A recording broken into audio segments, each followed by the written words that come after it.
Good afternoon. Good afternoon, everybody. Okay, thank you, everybody, for being here tonight for a very important meeting. The meeting is now convened. It's 5:06 p.m. I would like to ask that everyone please silence your cell phones. A quorum of the board members is present in the board auditorium. They are from my right, Cassandra Ozanne Bandy, Michelle Cruz Arnold, Jeanette Garza Lindner, Angela Lamont Flowers, myself, Audrey Momanai, Rick Campo, Rolando Martinez, Paula Mendoza, and as I understand it, Mr. Ravon is on his way. I believe there are some public officials here in the audience this evening. So if you all will please stand and be recognized, that'd be great. Thank you.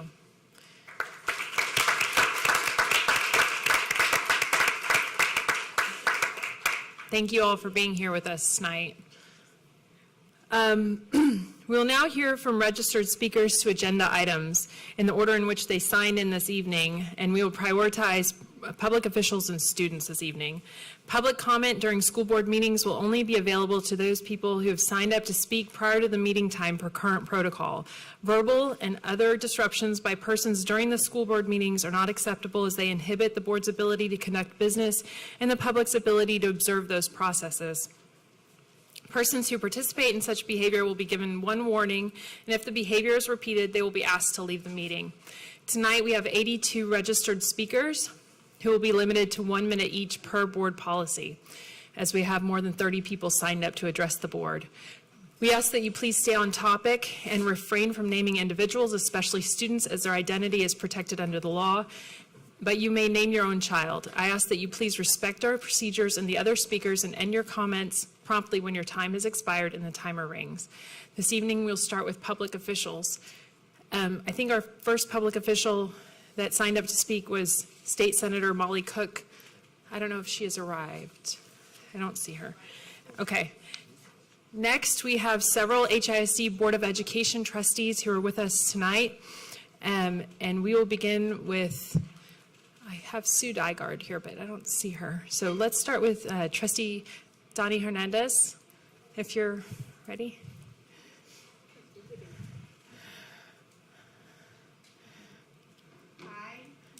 Yes, my name is Dani Hernandez, and I am the elected trustee for HISD, and I've been a student, teacher, and administrator in HISD. I ran for this office to make sure that HISD was more equitable, even at the most basic level of campus infrastructure. And I stand before you with my 13-month-old son, who will be attending HISD schools in the future. I hope that when he is old enough to go and attend HISD schools, I do not have to worry about his school having a working HVAC unit, having mold, and that his campus is healthy for him and safe for him, all of which this bond would ensure for campuses at HISD.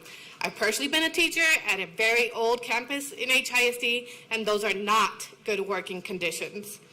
Passing a bond is the only way to ensure that this is true not only for my child, but all children in HISD. I ran to make sure that students were made a priority. I may not agree with everything that's going on with the state takeover or this administration, but I know that putting students first is a must for HISD and for all students. Thank you. Thank you, Trustee Hernandez. Our next trustee that's here with us this evening is Bridget Wade.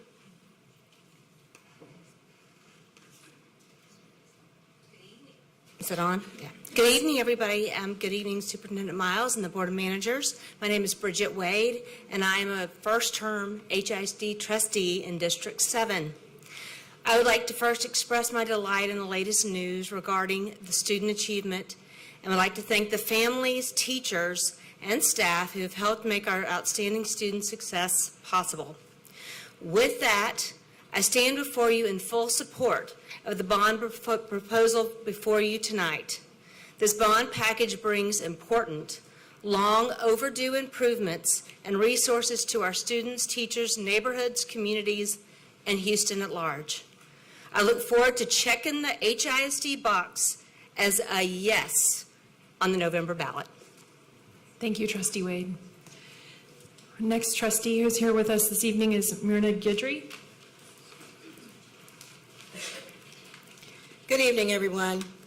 And I am so sorry, and it grieves my spirit. I'm going to turn this way because they've already made up their mind, right? It grieves my spirit to be the first trustee to stand up here and suggest no to this bond. But I'm going to tell you, I have real concerns regarding the bond. First of all, I don't trust that the identified campuses will be fulfilled, because there are no checks and balances. Now, I know that they have the board here, but they hear from Mr. Miles. That's where they get their information from. And remember, please don't forget the fact that this board did away with the financial checks and balances on the administration. There is none. So any information you get will come from Mr. Miles, and it will be presented to you the way he wants it presented to you. And lastly, I have a concern about no tax. Let's be real. There will be a tax increase. How do you get $4 billion and not increase taxes? Somebody explain that to me. It will be a tax increase. They'll be gone, but the next administration will have to take care of it. Look at your tax rate. It says 0.868300. In 4 or 5 years, it's going to be double that because of this bond. If it's going to be a bond, we the people probably an increase in taxes, we probably wouldn't even mind because it's for the children. But tell us that. Thank you, Ms. Guidry. And tell us that there will be no tax increase. Thank you. Our next speaker, I see is Sue Dygard, Trustee Dygard. She's...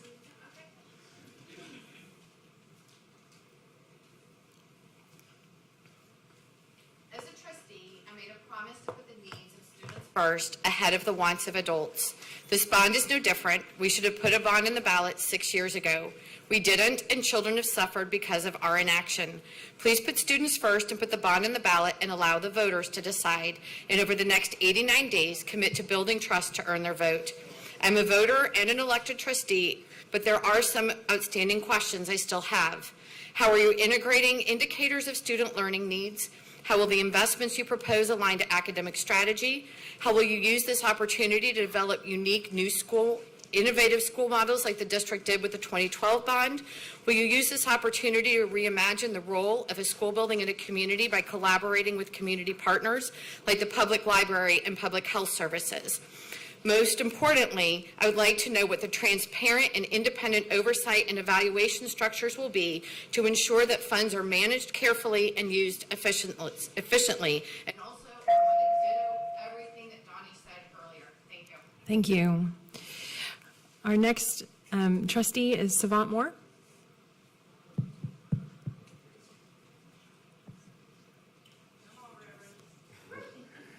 Good evening. I'm tired. I just drove 24 hours from Washington, D.C., but I had to be here. My son started at Howard University. When I looked at the data, I saw that anytime there's a bond and there's co-locations, the people vote no. San Diego, Seattle, Oakland. So I'm advocating for District 2. Why do we always have to take the brunt of the fiscal responsibility in this district? Northeast, East End, these predominantly Black and Hispanic communities, our schools don't deserve to be closed. If you can send $49 million of our taxpaying dollars to Colorado, if you can spend $8.8 million on advertisement, if you can spend $253.3 million on increase in NES, then you can find the money to keep our schools open. So I'm asking for someone tonight to have the courage to just amend it. Amend the bond where there are no co-locations.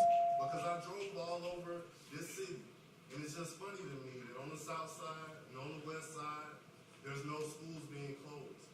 But on the northeast side, the predominantly Black district, predominantly Hispanic district, those are the schools that everyone wants to close. Why did I serve my country, use my VA loan, and now my son can't even get on the bus because it's 3 miles to go to Carnegie? My property value is going to go down because you're going to close my neighborhood schools. So I'm I'm just advocating for my community, so I ask that you do the same. And thank you for the last month for giving me the safe space to be passionate and advocate for my community. God bless each and every one. Thank you, Mr. Moore. Our next trustee is Mr. Gomez.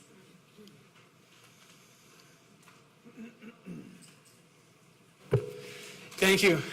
A friend of mine told me the other day that he would like to support HISD students as much as possible while helping Mike Miles as little as possible. And I believe that this bond is a perfect way to do that. This bond is about physical infrastructure that's going to give students a safe place to learn. By the time the projects are done, Danny's child will be in HISD and Mike Miles will not be. No offense. This bond is about, when we're talking about it, we're talking about clean, lead-free drinking water for students. We're thinking about AC and school safety enhancements, including single points of entry. And to give that last point some more context, I want to give a solemn reminder that we live in a state that has insanely lax gun laws that make all of us unsafe. And I've heard some people say, well, yeah, the bond's necessary, but we should do it after the takeover, after Mike Miles is gone for real. The problem with that way of thinking is we thought the same way after Harvey, and after COVID, and now with the takeover. And in a few years, people will come up with more reasons to tell students no.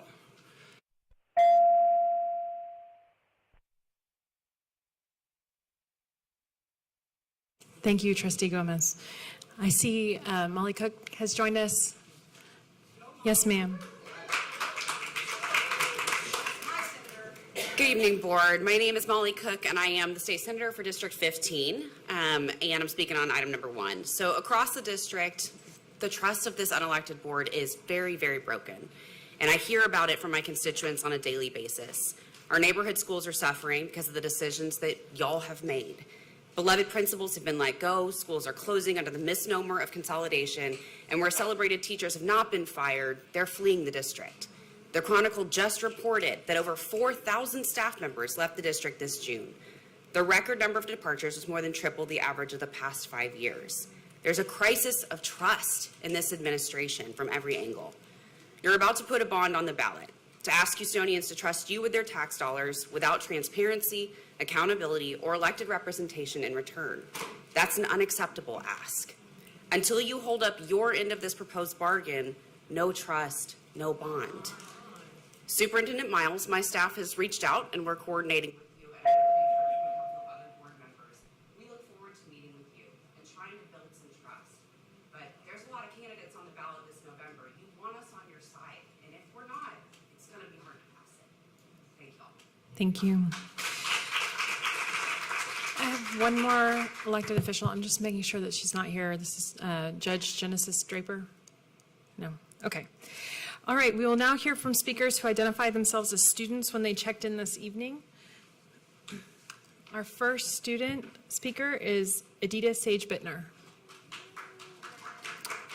And our second student is going to be Luca Candida.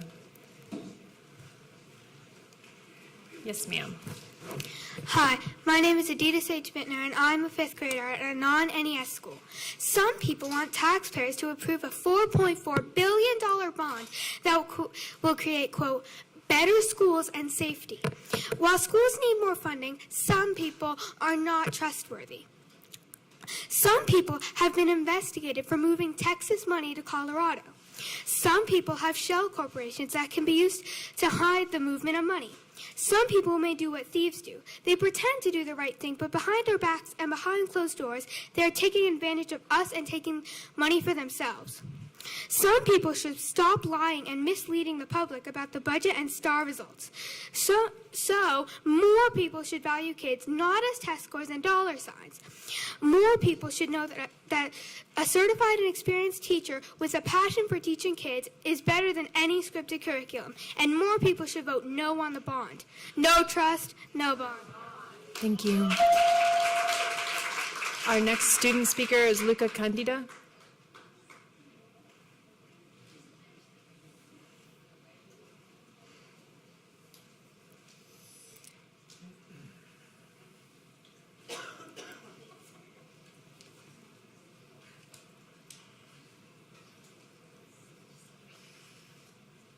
You can go. Translation? He's speaking in Spanish? Okay, very good. Yes, sweetie, go ahead. Mi nombre es Luca Cándida. Me han enseñado que cuando tienes algo valioso debes tener cuidado con quien se lo confías. My name is Luca Candida. I've been taught that when you have something valuable, you have to be very careful who you trust it with. El señor Miles ha demostrado que no se puede confiar en él. Mr. Miles has shown us that we cannot trust him. Cuando pensamos en héroes, pensamos en personas que hacen lo correcto incluso cuando es difícil. Los héroes son valientes y toman decisiones que ayudan a todos, no solo a unas pocas personas.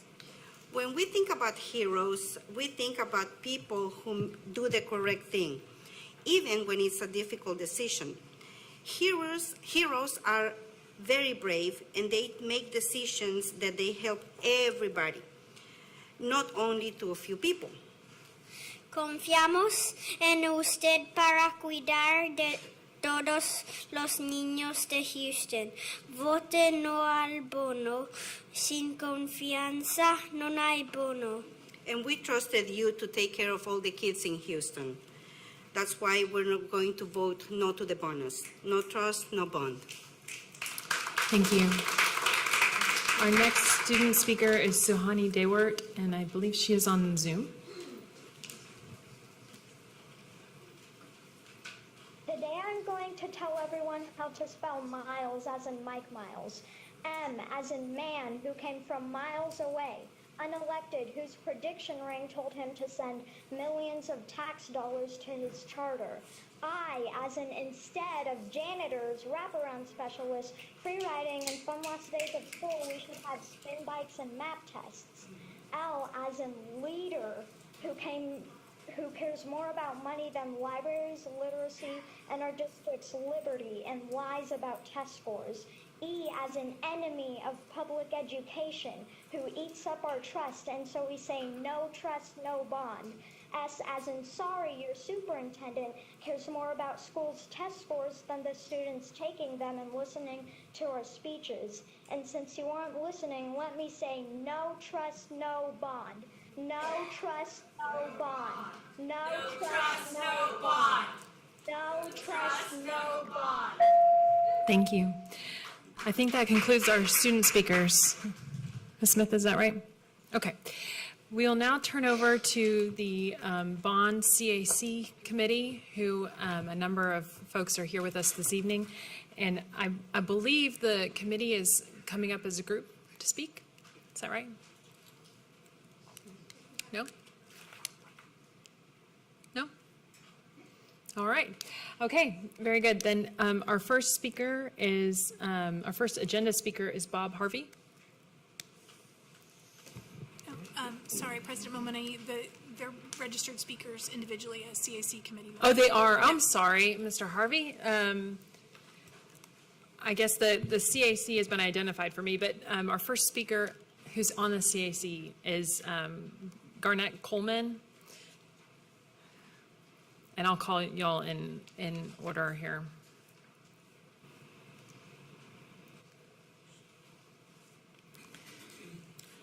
Good evening. I'm Garnett Coleman. I'm a 30-year former member of the Texas House of Representatives. And I want to say this straight out. I voted against the bill that created the takeover. There weren't very many people who did. I can tell you who did, me and Armando Wally.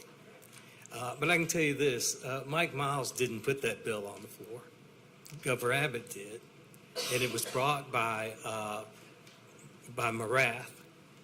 That's past history. It's done. If somebody really wants to do something about that, talking here makes sense, a good message. But go up to the legislature in January, get somebody to file a bill, Molly, to undo what was done. In the meantime, let's get about the business of fixing our schools. Because quite frankly, the children can't wait, and the teachers and staff can't wait to have safe and healthy buildings, safe and healthy classrooms, safe and healthy circumstances. So I'll just say this, keep being advocates, but at the same time, make sure you don't throw out the baby with the bathwater when it comes to the safety and health of our children in the schools here. Like I said earlier, there should have been a bond for this one. There were problems, and that couldn't be done. So now it can be. So separate the two issues. Let's pass the bond, and then go to the legislature and solve the problem. Because this problem was created this time. Thank you. Thank you, Representative Coleman. Our next speaker from the Community Advisory Committee is Bob Uri. Thank you for letting me have the opportunity to speak to you. As a member of the Community Advisory Committee, I appreciate very much the ability to serve some observations that came. I sat on the Bond Oversight Committee for the 2012 bond election.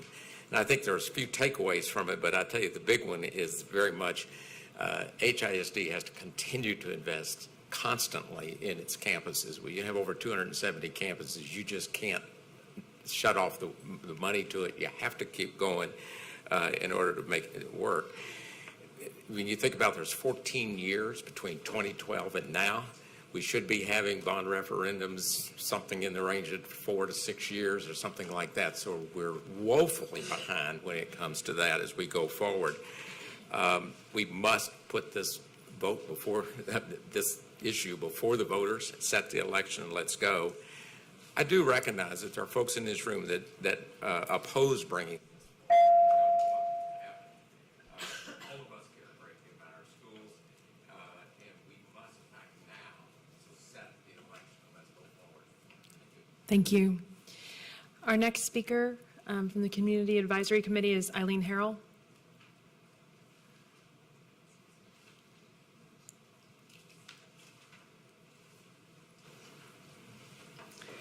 Eileen Harrell.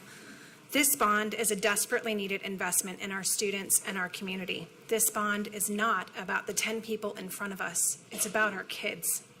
The 2012 bond was implemented by 4 different administrations.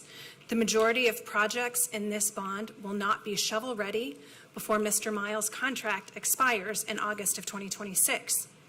If this bond fails, however, there is no magic money to fix our system-wide HVAC, water, and security issues. We will be condemning our kids and our teachers to moldy and roasting classrooms.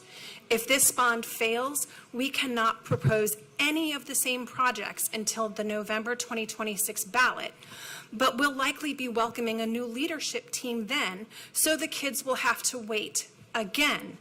If this bond fails, it's going to be really hard to advocate in January at the state legislature for money for our schools if we won't support our own schools at the ballot box this November. I am proudly pro-student, pro-bond. Thank you, Ms. Harrell. Our next Community Advisory Committee member here to speak this evening is Marcos Rosales.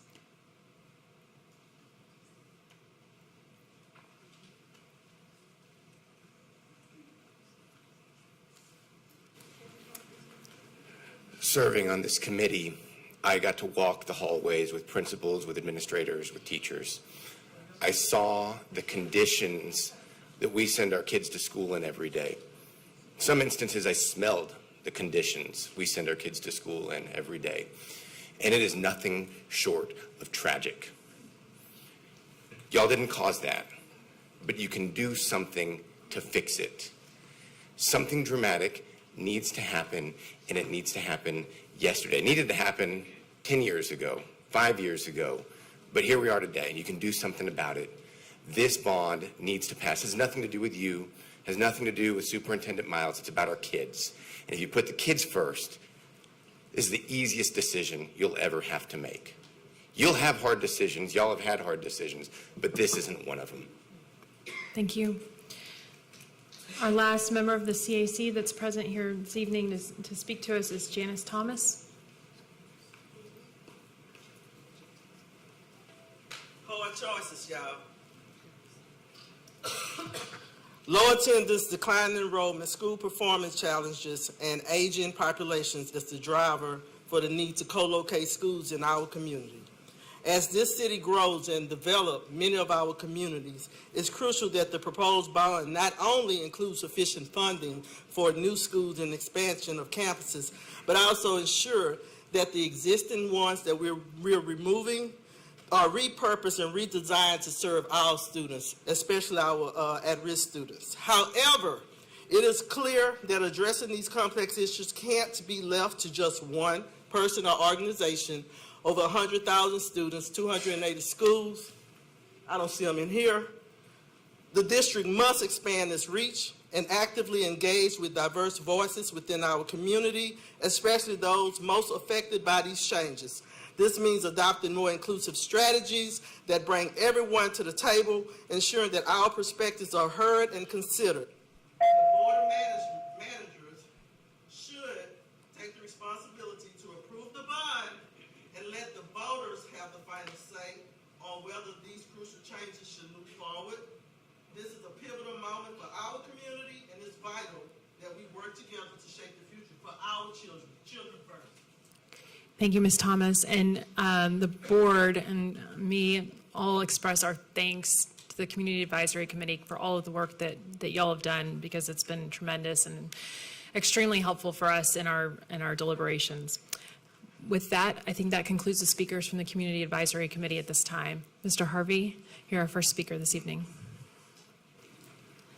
Well, good afternoon, Superintendent Miles and board members. My name is Bob Harvey. I am here to express my strong support for the bond measures.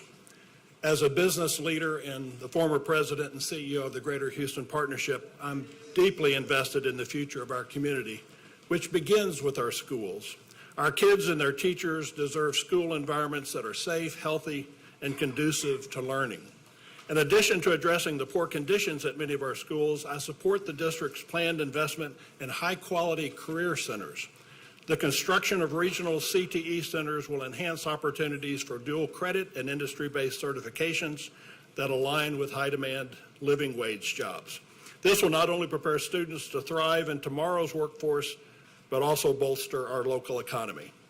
So let's invest in our students, support career and technical education, and build a brighter future for our community, and not let adult politics stand in the way. Thank you very much. Thank you. Our next speaker is Michelle Williams. And I should have done this earlier, but if folks who are speakers 3 through 13 or so wouldn't mind coming forward, that'll help us this evening. Yes, ma'am. Good afternoon, Michelle Williams, Houston Education Association. Martin Luther King said, "Darkness cannot drive out darkness, only light can do that." Under the appointed superintendent's leadership, HISD non-renewed 205 teachers, of which 131 of those teachers were African American. In 2023, African American teachers represented 35% of the teacher demographic, yet they represent 63% of the teacher terminations. Teachers in HISD are beyond tired of the unethical conduct of the current leadership. I've filed a formal complaint asking TEA to investigate the West Division leadership, your colleague Angela Flowers, and HISD's process for non-renewing teachers, but specifically African American teachers. I'm asking 5 board of managers to vote against the non-renewals based on performance until HISD's HR department implements a legal, fair, and equitable process that is based on policy and facts, not retaliation or false documentation. Thank you, ma'am. Our next speaker is Carmen Nuncio. Ms. Nuncio?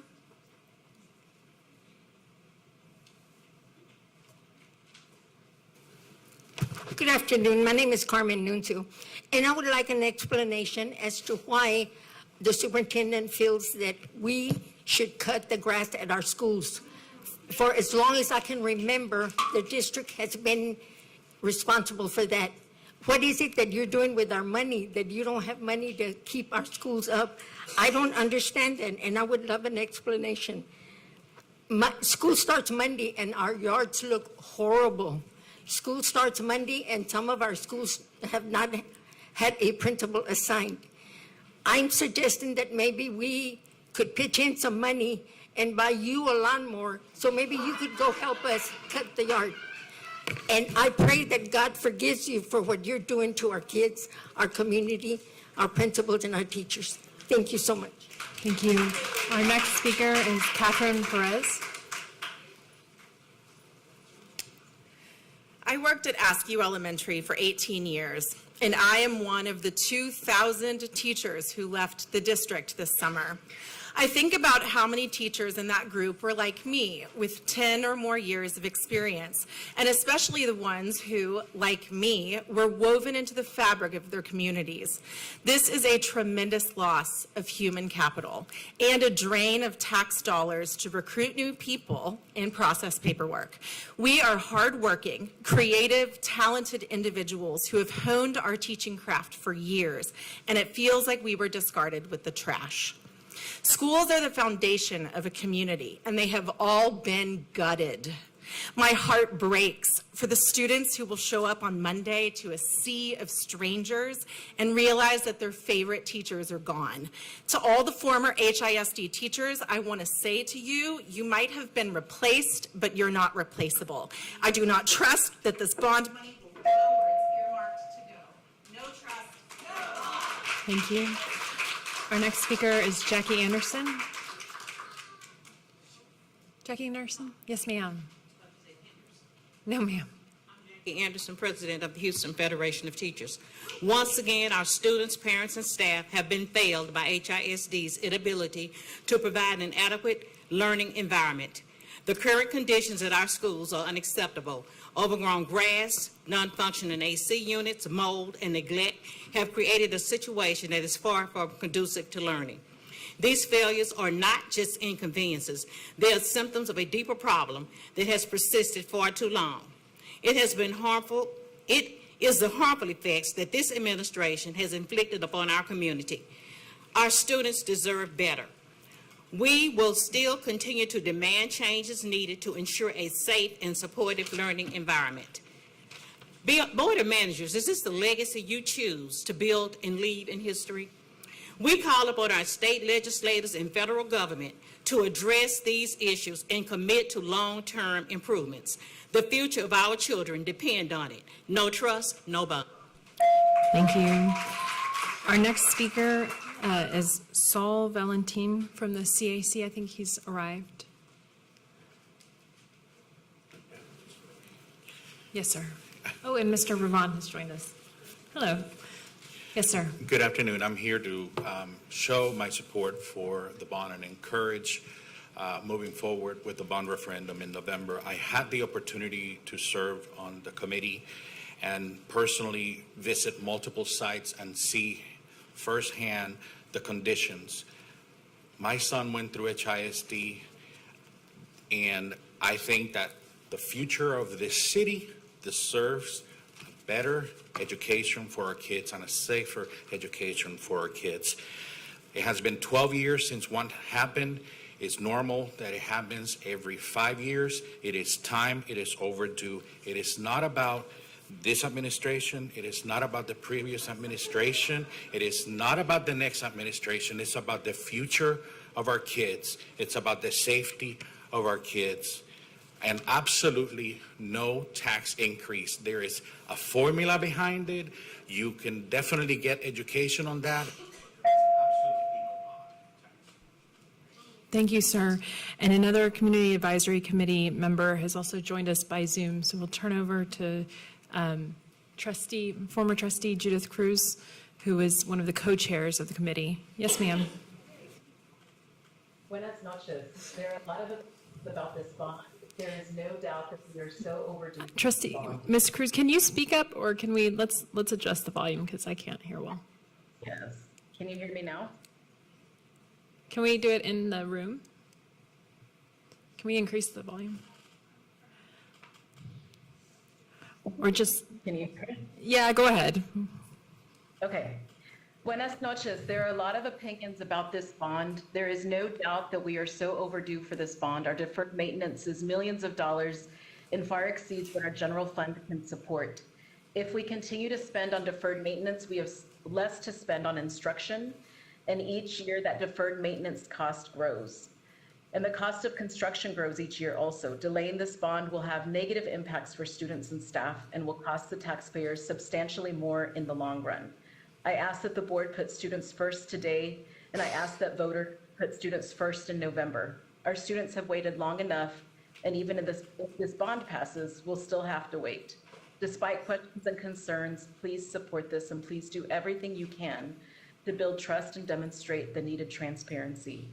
Pro students, pro bond para los estudiantes y el bono. Gracias. Thank you. Our next registered speaker is Christy Brewster.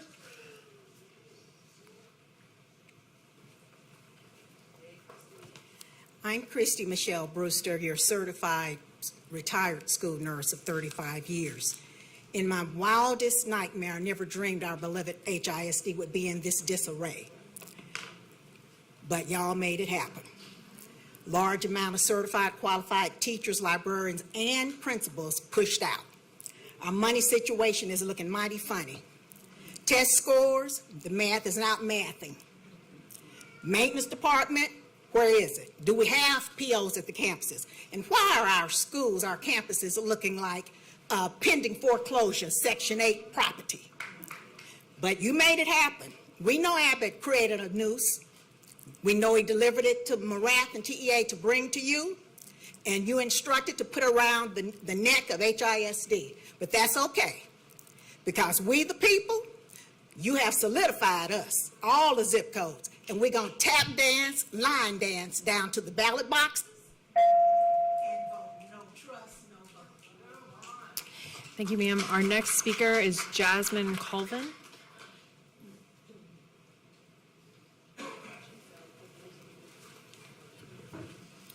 My name is Jasmine Colvin with Good Reason Houston.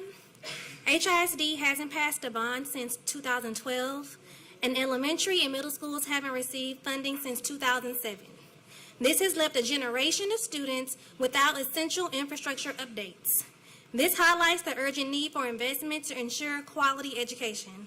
Studies show a strong link between school building conditions and student outcomes, with poor facilities leading to lower attendance, higher absenteeism, and decreased achievement. For example, the extreme temperatures from faulty HVAC systems further disrupt learning and harm student well-being. The proposed bond also shows the district's commitment to expanding pre-K access, ensuring more children benefit from quality early education. Research shows that early learning is vital for development and future academic success, setting a strong foundation for students. Please vote in favor of placing this bond on the November ballot to address the pressing needs of our students.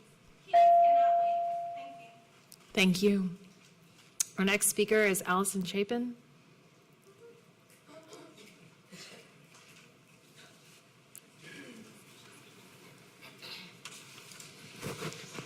Good evening. My name is Allison Chapin. I'm a former HISD teacher, and I'm here to ask you to vote no as far as putting the bond on the ballot.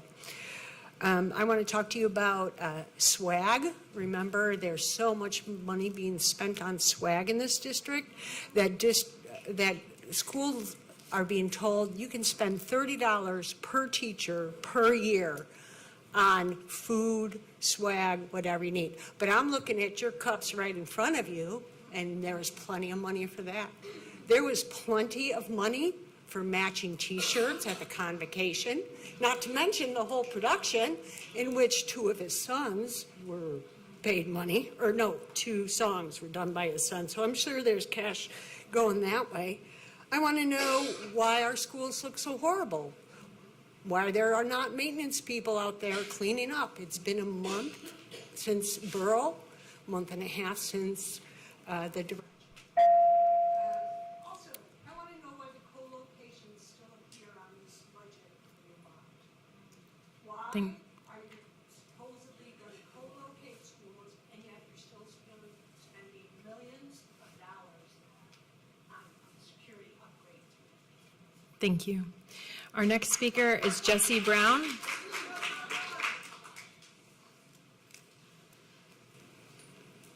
Hello, board members and Superintendent Miles and community members. My name is Jessica Brown, the proud principal of Blackshear Elementary School, where the pride of Third Ward began since 1916.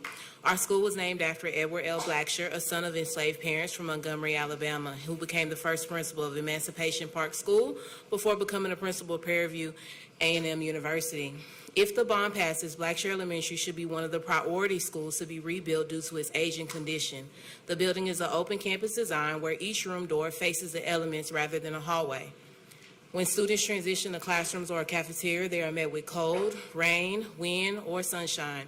There's a constant need to fix our roof and awnings because when it rains, all the walkways get flooded, or there's poor drainage and uneven walkways, and everything there gets wet. Our HVAC system is also in need of constant repair, and parts are hard to find due to its age.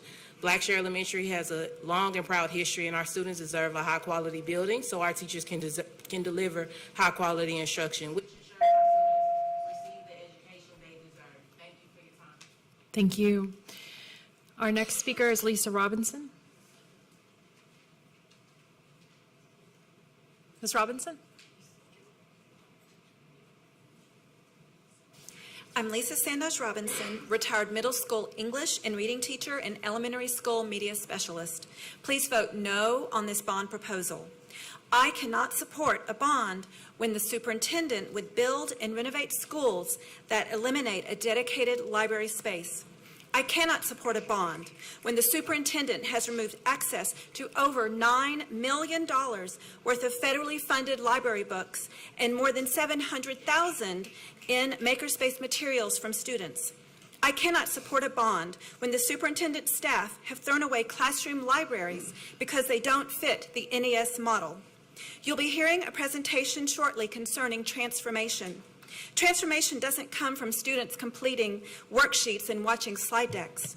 This school bond would bake into school buildings a permanent obstacle to providing literacy and library services to our students, which is what we know leads to true transformation. No trust. Our next speaker, thank you, is Diana Candida. What's your number? You're right. Go ahead.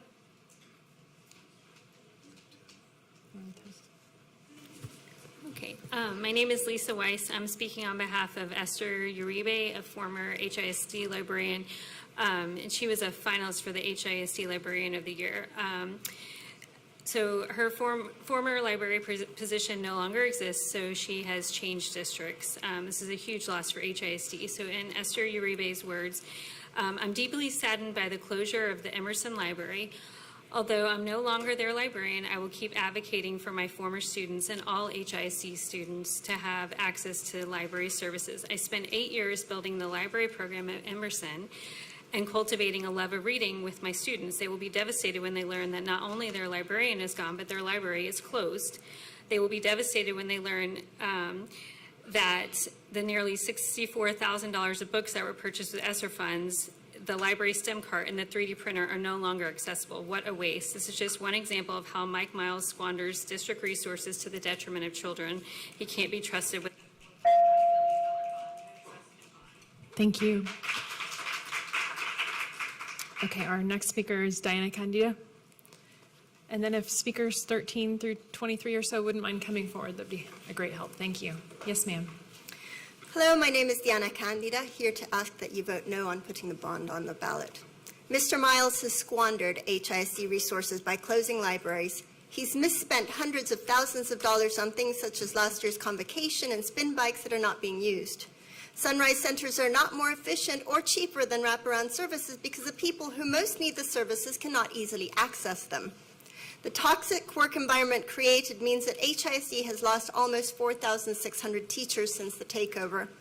Not only is replacing teachers disruptive for students' education, but typically costs around $20,000 per teacher, and the departure of experienced teachers is lowering the quality of education here in Houston. Mr. Miles doesn't listen to the community concerns and cannot be trusted with our resources, our money, or our children's future. Board managers, Mr. Miles' NES system is not the success he claims it to be, and though our schools need infrastructure improvements, giving Mr. Miles money is irresponsible. Vote no on putting the bond on. Thank you. Our next speaker is Heather Golden. Good evening. I'm Heather Golden, and I oppose the approval of the proposed HISD bonds. Mr. Miles refuses to listen to feedback or adjust his plans based on concerns he hears from anyone, including the Board of Managers. The Bond Committee brought forth suggestions based on hours of public testimony and research. None of those suggestions were incorporated into the proposal you're voting on today.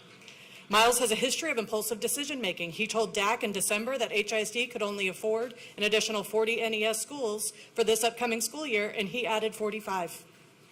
He moved EOY testing dates at the last minute and abruptly ended the decades-old practice of half-days during finals for high school students. He changed lead at least 9 times and called beloved principals in to ask for their resignations before STAR testing results were available. Miles has shown an inability to create a thorough plan and follow it with fidelity. He is overspending on NES. He is allergic to feedback and community concerns. We cannot give him more money to squander. Listen to the community. No trust, no on. Thank you. Our next speaker is Dawn McCune.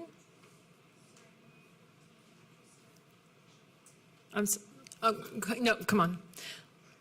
We'll switch the order a little. Go ahead. Okay. My name is Don McCune. I'm here to speak against the plan to co-locate Port Houston Elementary to the so-called Holland campus in the Pleasantville neighborhood. For the Port Houston community, this means the closure of their neighborhood school.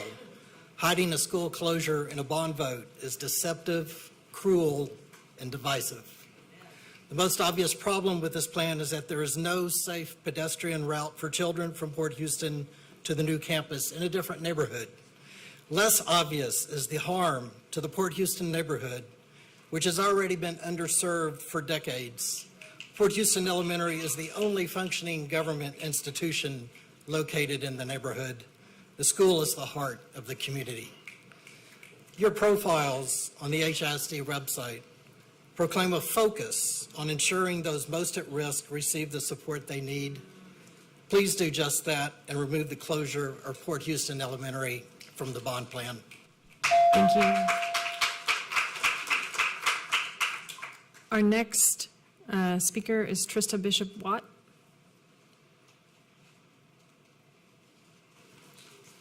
Good evening. I'm Trista Bishop-Watt with Houstonians for Great Public Schools.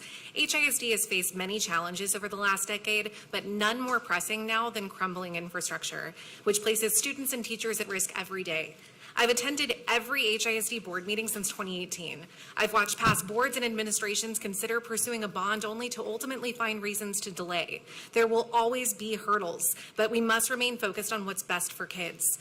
At a bare minimum, every child deserves to learn in a safe and healthy school. The district has not meaningfully invested in its facilities in over a decade. This is evident with the dilapidated conditions, ineffective HVAC systems, and unsafe levels of lead in schools. HISD's aging facilities have reached a critical point, and we can no longer afford to wait. Our kids cannot wait. We appreciate the work the administration and Community Advisory Committee has put forth a bond proposal without a tax rate increase, and strongly urge the board to allow voters the opportunity to invest in our children. Thank you. Our next speaker is Dr. Ruth Hoffman-Locke.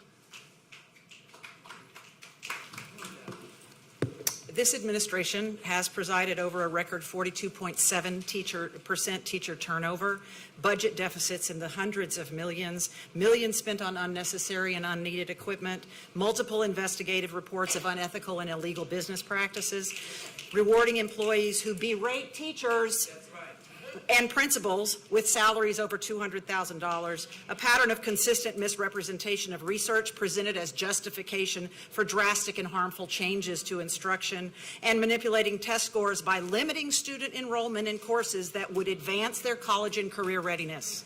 No rational person would look at this record and conclude that the administration can be trusted with $4.4 billion. No matter what Lone Star governance said. There is no way to claim plausible deniability at this point. Enabling this administration constitutes willful negligence, which means you are each personally liable for not stopping the harm that is being done. Personally liable. I hope you will not submit yourself to that liability by voting to approve this.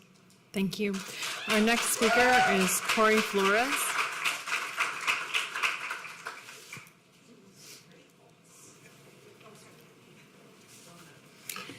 My name is Corey Flores.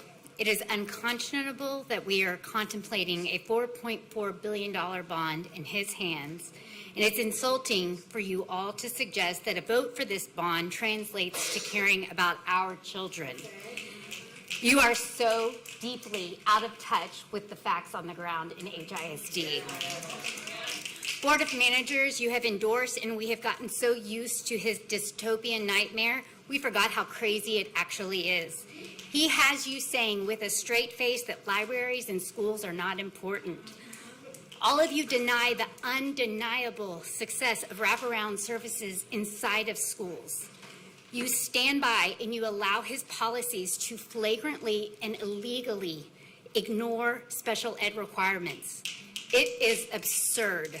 My heart is broken that you won't stand up against it and for our kids. If you are waiting for this savior to pull a rabbit out of his hat and show you real evidence that everything you've learned about education is wrong, stop. You know it's not coming. He has no clue what our children need, and he doesn't care. He doesn't even care what you think. He has shown that to you in front of us. We have seen it. We cringe. He acts like you can't even question him. Thank you, ma'am. Time is running out for you to do the right thing. Please do it tonight. Thank you. Our next speaker is Jessica Dugan.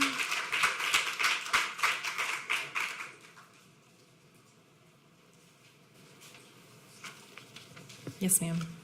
My name is Jessie Dugan, and I have two twin 4-year-olds, and one of them has autism, and they'll be in HISD next year. So let me get this straight. Greg Abbott figured he'd bring his date, Miss Project 2025, early to the party. Why wait until after the election to destroy public education when he can do that in Houston right now? So he staged a hostile takeover of the largest public school district and sent in this hatchet man and his team of rubber stamps to wreck the place. Libraries are gone. No more books. No more disability accommodations. A third of teachers are gone. Half of principals are gone. They are experimenting on our kids using untested curriculum. They've already been caught funneling millions of taxpayer dollars out of our state, and now they want more money? I'm sorry, but I'm not buying what any of you are selling. No trust, no bond. Thank you. Our next speaker is Sarah Sam.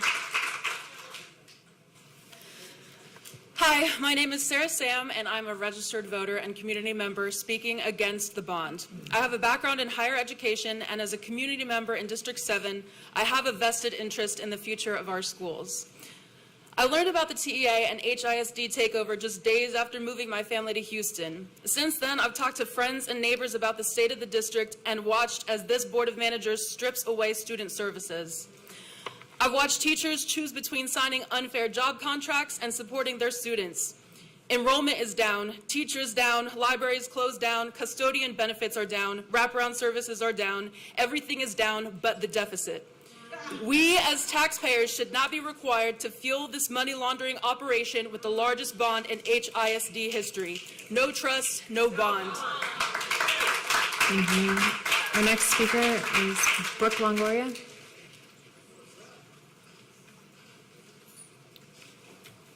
Yes, ma'am. Good afternoon. I am Brooke Longoria. One of HISD's most valuable resources is its teacher. HISD public records show that approximately 4,700 teachers have left HISD. I would like to address Superintendent Miles' statements in recent Houston Chronicle articles and the CityCast Houston podcast from this week. Superintendent Miles, you say that you are discouraged when staff separation numbers are exaggerated. These numbers are from HISD. If they are incorrect, I ask that you please correct the record. Superintendent Miles also states that 1,400 teachers were let go because of performance issues. So if we do the math, that leaves approximately 3,300 teachers, and let's say 300 retired for normal reasons, then there's 3,000 voluntary separations that are unaddressed. This is an unprecedented number that worries every parent I know. You said this is a retention, that is not a teacher retention matter, it's a recruitment matter. Board of Managers, there's no deep well of talent to pull from. There are not experienced teachers waiting in line to replace what we've lost. When this resource is misused, we do not trust you with Thank you. Our next speaker is Sarah Rivlin. Yes, ma'am. I had heard that Miles was intentionally planning to make teachers' lives even worse this year, and he has. He's completely above the law, and he's already using that immunity to openly violate every single teacher's contract by setting working hours above the legal limit. He has also brazenly mocked the community's concerns about his alarming spending habits by putting on a sequel to his infamous musical.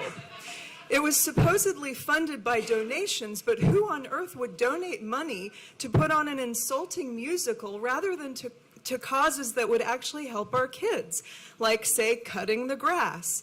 This year's musical poked fun at the abject terror that teachers feel when Miles arrives at their campus, referring to the coded phrase, "The eagle has landed." Mr. Miles, I can assure you that I've never referred to you as an eagle. The flesh-eating bacteria has landed is more fitting. No trust, no bond. Our next speaker is Jessica Campos.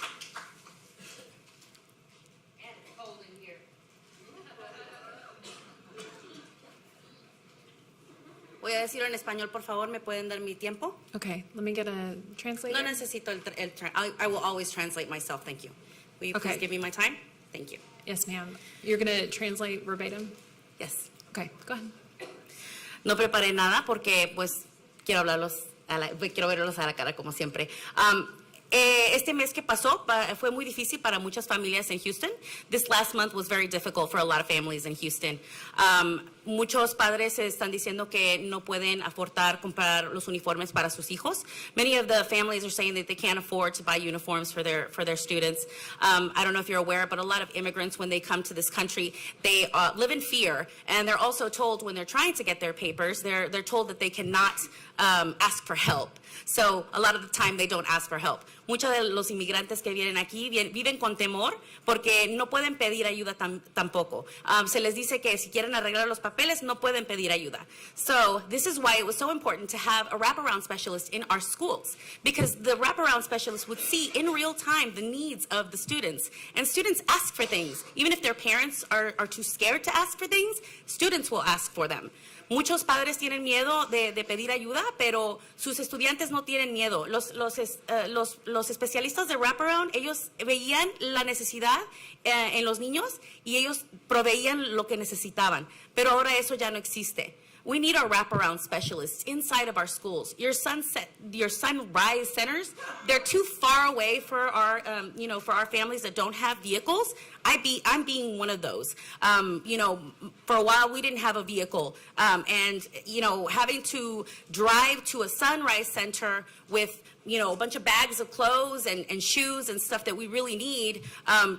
It's kind of way out there. Like, you can't ask that from the people, and they're not going to come to your sunrise centers to ask you for help. La gente no va a venir a sus centros de sunrise porque no tienen vehículos, viven muy lejos, no van a andar cargando todas las bolsas que les regalen de uniformes, de zapatos, lo que sea que se les regale. Ellos no van a poder andar en un camión con todos sus hijos y todas las bolsas. So, traigan a los wraparound specialists. Bring back our wraparound specialists because we need them in our schools.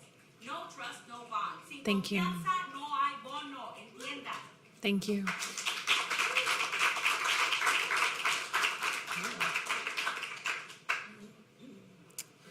Our next speaker is Ellen Walter, excuse me. Yes, ma'am. When STAR results came out, it was reported that all grades 3 through 8 reading scores are now above pre-COVID numbers. I looked that up. In 3rd grade, we passed 2019's reading percentage for approaches or above by 1%. However, that's only taking into account English as a first language children. Spanish speakers met approaches by 68% in 2019. In 2024, they only met it by 48%. Once again proving that Miles in this curriculum is only for children, or is not for the children who truly need help in our school district. If Miles will only report the numbers that make him look good, how can we trust him with anything he is doing in the community? He has given us no bilingual support, no libraries, no disability support, so we have no trust, no bond. Thank you. Our next speaker is Camille Bro.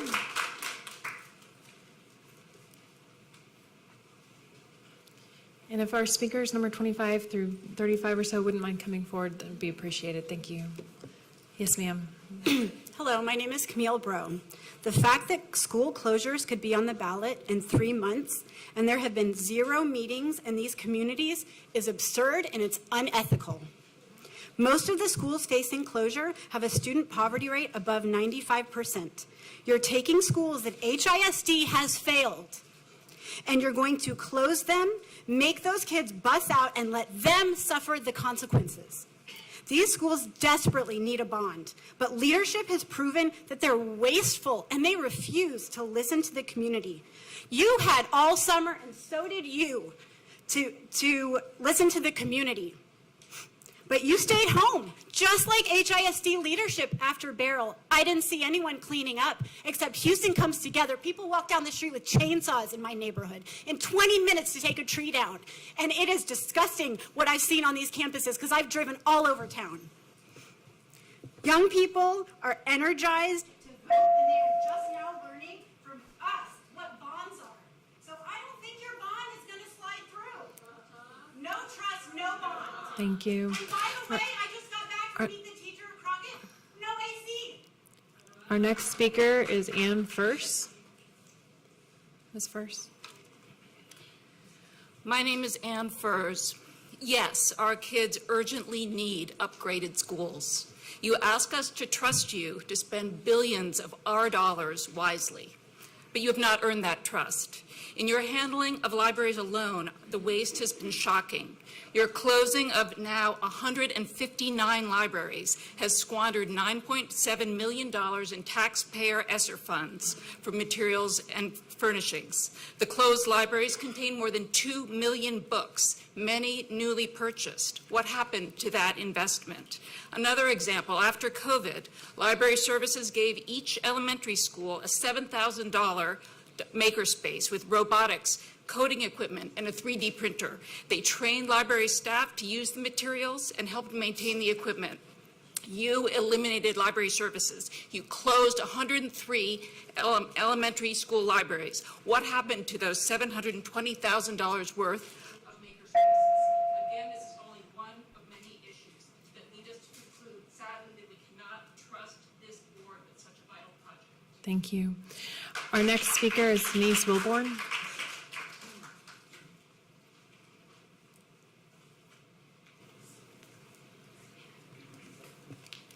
Yes, ma'am. Wow.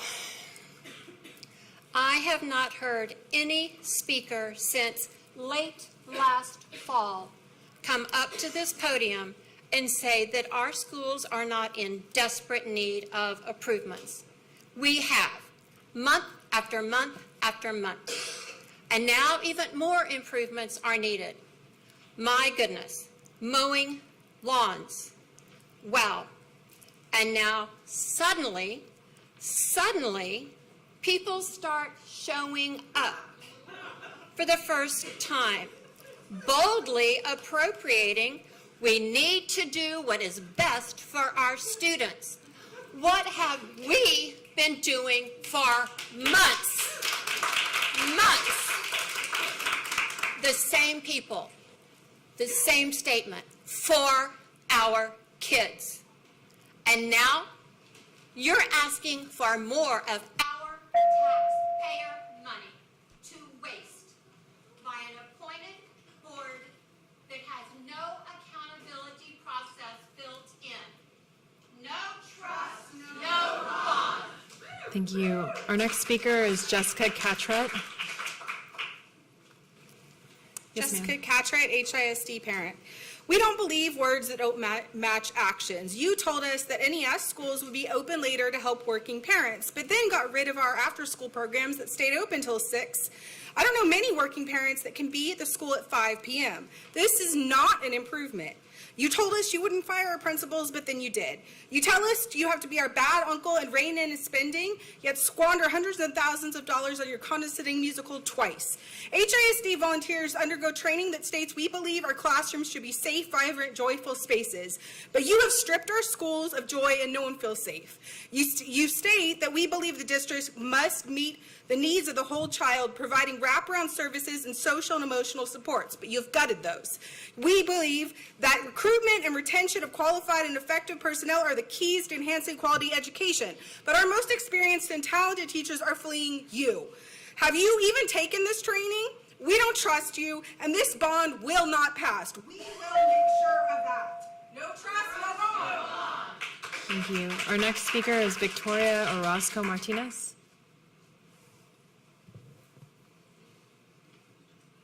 Yes, ma'am. Good evening, esteemed board members, Superintendent Miles, and community members. My name is Victoria Orozco Martinez. I'm the principal of Desavalla Elementary School, located in the heart of Magnolia neighborhood in the southeast end of Houston. Desavalla Elementary is not just a school, it's a historical landmark. Built in 1920, it was one of the first schools that provided bilingual education to our community. For over a century, it stood as a beacon of learning and community spirit. The walls of our building have witnessed generations of students embarking on their educational journeys, forming lifelong friendships and shaping their future. Our school is a testament to the enduring value of education and community. However, time has taken a toll on our historical building. The need for maintenance and plumbing repairs have become increasingly urgent. The approval of the bond is a critical step in addressing these pressing needs. By supporting this measure, you're not just investing in bricks and mortar. You're investing in the future of our children and the well-being of our community. Thank you for your time and consideration.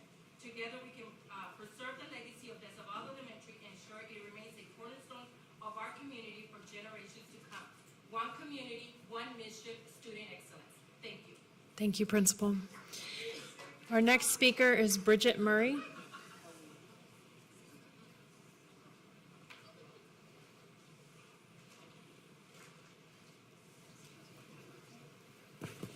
Good evening. My name is Bridget Murray. I'm president of the Pleasantville Area Super Neighborhood Council. I want to thank the advocacy and representation of Mr. Savant Moore and Senator Molly Cook. They both addressed issues that I'm hearing in my community. The lack of transparency feeds fear in the community. Co-location of several schools in our East Side area, Pleasantville Elementary, Holland Middle School, Port Houston Elementary, and Fur High School are on the list. What will be the overall impact to students? What about the overall impact to the community? Voters fear this approach is hiding a plan for school closures. For trust, we need answers, and you must educate voters if you think you're going to get this. Thank you. Thank you. Our next speaker is Maria Benzon. Hi, my name is Maria Benzon, and I'm a former HISD teacher.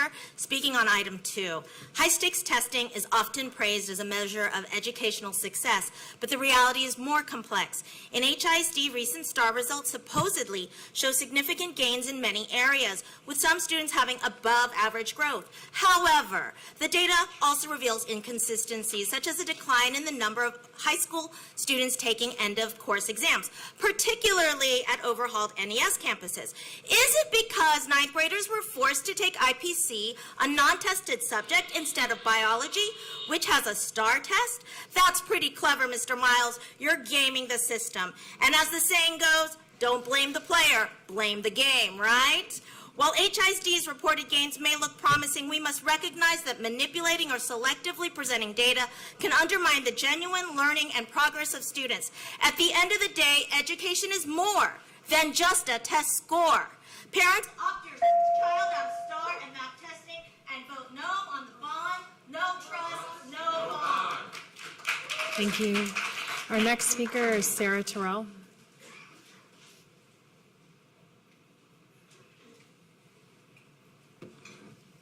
Yes, ma'am. You can improve this bond issue by adding conditions to the yes vote we know that you all will cast tonight. I have suggestions for fiscal accountability and transparency. Require all vendors to agree their contracts will be publicly released. Redacting truly sensitive information is okay, but not the whole contract, hiding behind confidentiality. Make sure the Oversight Committee is not a rubber stamp like the DAC. Meetings should be frequent and public with all materials online, and Miles should have to attend. Miles appointed his longtime colleague as both CFO and CEO. That is a yellow brick highway to fraud, and you guys know it. Fix that. Provide a dashboard for expenditures with drill-down details by school and project updated at least bi-weekly. You ask great questions about CTE centers, yet Miles will not change his plan. Your authority is to serve us and not Miles, so please put at least guardrails around this boondoggle. Thank you. Our next speaker is Santiago Orozco.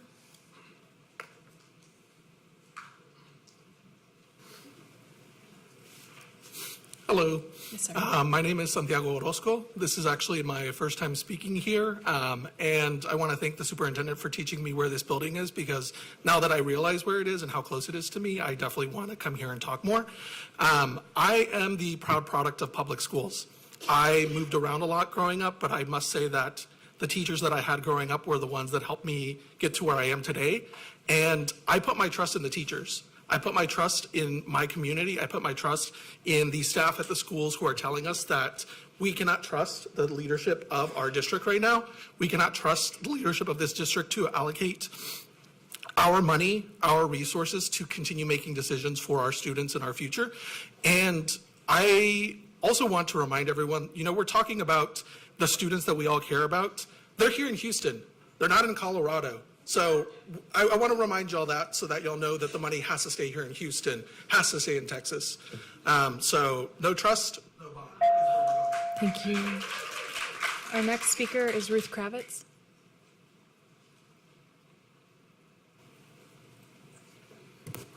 Yes, ma'am. Good evening. Our kids can't wait for the adults in charge to give them back their libraries, protect music and the arts, and allow books to be read in class. It's not good for kids when there's so much teacher and principal turnover that a recruiter emailed a 78-year-old retired principal asking her to apply to be an HISD principal just days before school starts today. Endless staff turnover has a price, $20,000 per teacher, $75,000 per principal replacement, totaling over $100 million wasted this year alone. And there are many cuts. I'll talk about one, reducing college advisors from 96 to 36. I remember a student I taught, his dad was in jail, his brothers were dealers. The college advisor and I spent 3 years, building his confidence, teaching him and helping with applications. This support paid off. He went to Cornell, served in Iraq, earned a master's degree, taught at West Point, and he now gives back to kids just like him. Who will help young men like him now? Too many missteps. Please vote no on the bond. Thank you. Thank you. Our next speaker is Cheryl Hensley. Yes, ma'am. Good evening. Cheryl Hensley, librarian. Thank you for the opportunity to speak. Well, the data's in last month, or when I spoke at the board meeting, I showed there was less than 40 librarians left in the district. Well, I was wrong. It's less than 30. There are 16 elementary school librarians, 4 middle school librarians, and 4 high school librarians. This affects most of the brown and black schools and students in their communities. I'm sure most of your kids don't attend some of those schools. 2 months later, 2 months earlier, the jobs for postings for the library management are still there. Nobody's been appointed for those positions. So there's a reason why that these positions are not being filled. HB, House Bill 900, requires a trained professional that oversees the collection at every single school and your district. You're out of compliance. Data shows the importance of the library for all students. All students deserve the right to read. Students first, check your libraries out. Thank you. Our next speaker is Sean Leader.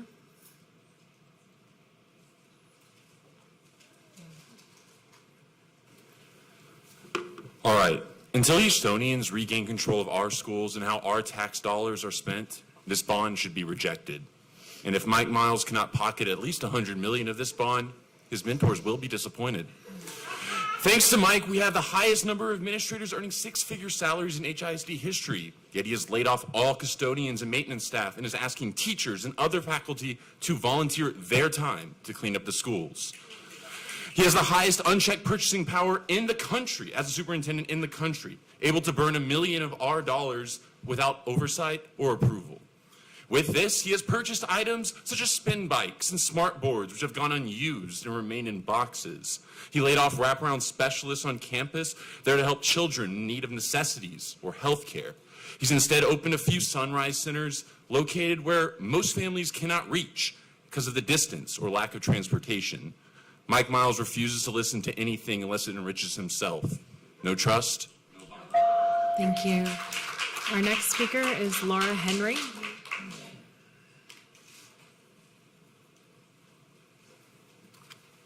Hi, I'm a teacher who left voluntarily because, as you've heard Miles say, if you're in it for the kids but you're not totally with the system, it's time for you to go, and I'm not with this system. I do want to talk about teacher retention.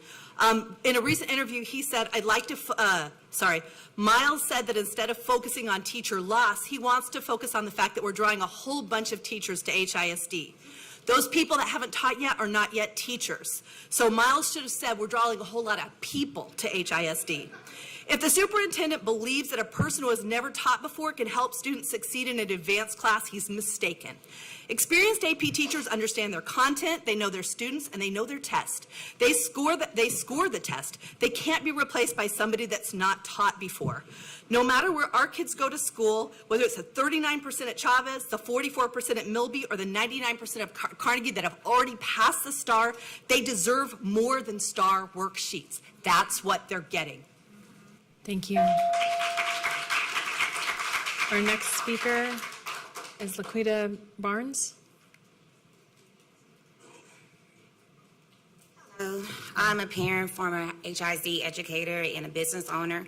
This is my first time speaking, but it won't be my last. I've been advocating for your removal ever since you've been here, and your administration, everything you have done has made it so much easier. So that is the reason why I vote no for this bond, and I ask that you consider it as well. Today, we are voting on a bond, one that will close schools in the disguise of the word co-location. Think about the areas that they're trying to do that in. Another one is flexible learning spaces and invest in technology. Yet, our kids in NES, they sit and get information and they do worksheets. I never did that when I was an educator. Also, these 3 CTE centers, doesn't that remind you of these Sunrise Centers? Sounds fancy and pricey, but then you get rid of wraparound specialists. How are you going to do that? So, I know it's going to pass today, but I want to ask my Houstonians, especially those 7,000 that you terminated or they chose to leave, that you will have your voices heard in November. So vote no for the bond. Thank you. Our next speaker is Liz Silva.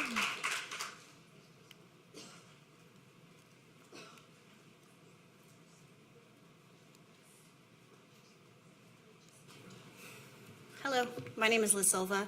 HISD's recent spending practices have raised serious ethical concerns. Notably, funds intended for educational improvements have been misallocated, with a significant portion diverted to administrative costs, questionable contracts, and nearly $1 million worth of adult-sized spin bikes that aren't being used. That's fact-checked, and it's on the scoreboard. The misuse of funds undermines the district's commitment to enhancing student learning environments and effectively managing taxpayer money. The current bond proposal fails to address these critical issues. Closing a campus and calling it co-locating is just one part of the proposal that needs to be revoked. Until HISD demonstrates a genuine commitment to ethical spending, responsible management, and building community trust, approving this bond proposal would only amplify existing problems rather than fostering real improvements in the educational system. No trust, no bond. Thank you. Our next speaker is Becky Seabrook. Ms. Seabrook.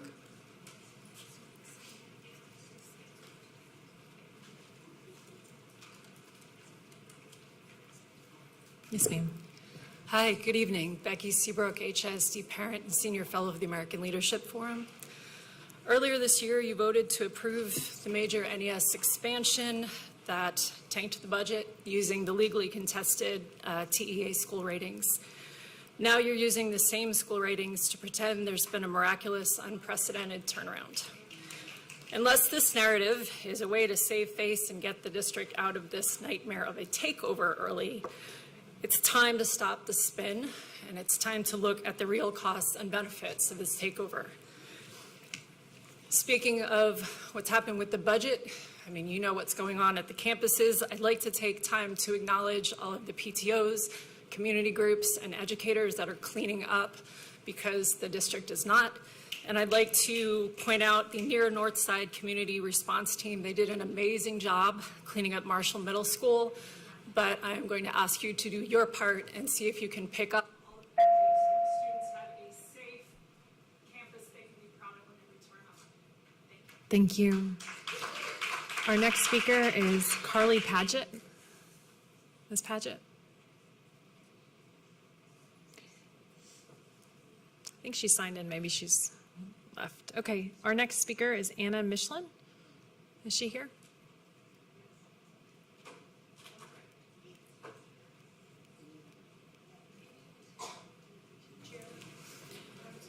Hello, my name is Anna Michelin.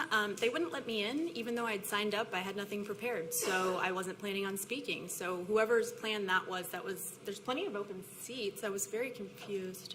So I'll just keep doing the signing up, but not needing to create a speech. But in order to get in to watch the things, I have to sign. No sense, nonsensical. Thank you. Okay, thank you, ma'am. Our next speaker is Raquel Dow.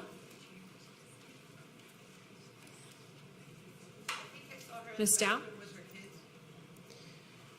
Okay, and I think I saw, yes, are you Ms. Dow? What's your last name? Paget. Oh, yes, ma'am. Miss Carly Paget, yes, ma'am. I'm so sorry. No worries. Good evening. My name is Carly Paget. I'm speaking on behalf of Tonya Sampson, who could not be here today. Here we are, 1 year later, and Mr. Miles has achieved much of his Destruction 2035 agenda, largely due to his accomplices sitting here in front of us today. The Board of Managers have either deliberately allowed Miles to inflict harm on Houston's children, or members simply have a reckless disregard for their duty. I'm not sure. That's a personal thing to reflect on. A year ago, you may have been able to claim innocence through ignorance. You have no excuses now. I doubt any of you would trust this man with your own money.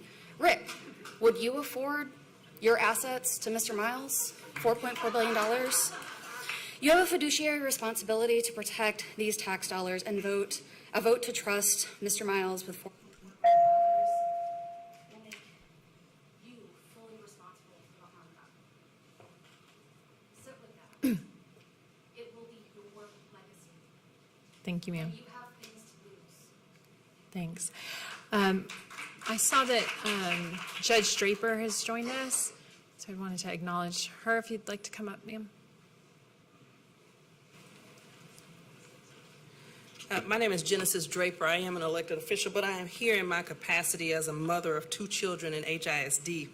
I have a child at Lanier Middle School and Wharton Dual Language, so one child's campus who stands to benefit from the bond and one child's campus who benefited from the last bond. But I will not be supporting this bond, and I will encourage my friends, neighbors, and family to do the same. No taxation without representation is a longstanding principle of our democracy. And while the state of Texas seems to have canceled democracy, I have not. No trust, no bond. Thank you. Our next speaker, and I called her earlier, Raquel Dow. Okay. Ms. Brandy Dowda is our next speaker.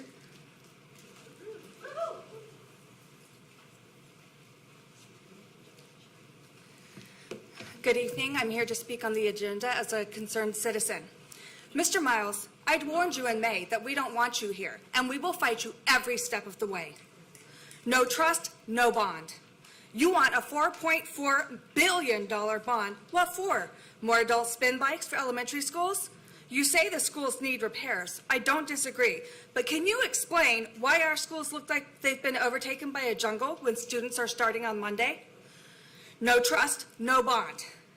The district has a deficit of roughly $500 million. Yet yesterday, you premiered a sequel to your $400,000 musical flop from last year. About yourself. That's weird. Who does that? Board of Managers. Did you just fall out of a coconut tree? Read the room. Your bond proposal will be DOA. This meeting is packed because we are asserting our rights the only way we have left, voting against the bond. No trust. Thank you. Our next speaker is Maria Castro Calzada.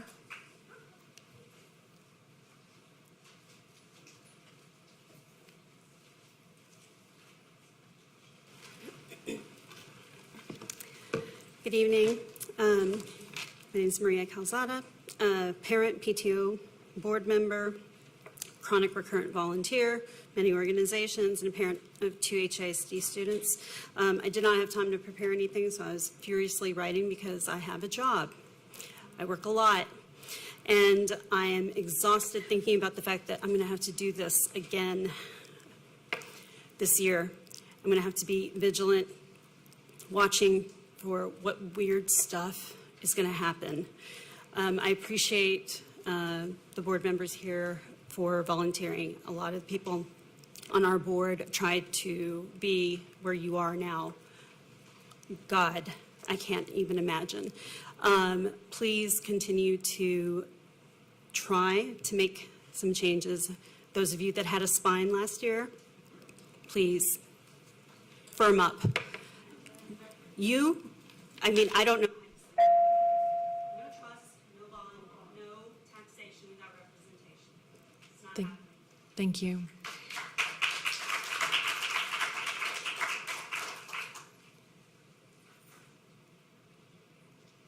Ms. Smith, I think that concludes our in-person speakers. Is that right? Okay. Do we have any Zoom speakers? Okay, if you'll admit those folks, please. Thank you.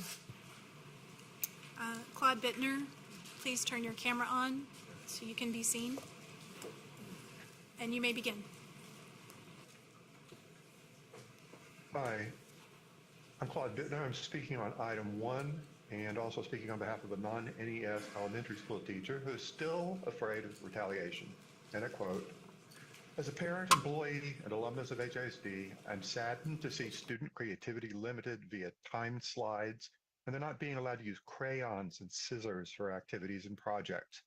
Slides and DOLs do not cultivate creativity, develop motor skills, foster collaboration with other classmates, promote sharing ideas from different perspectives, or teach research and presentation skills.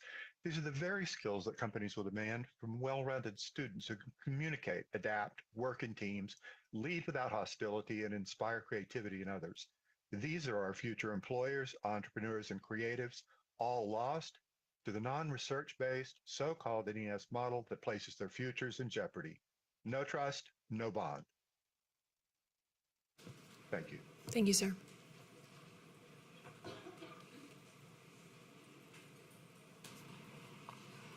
Carly Cohen, please turn your camera on and you may begin.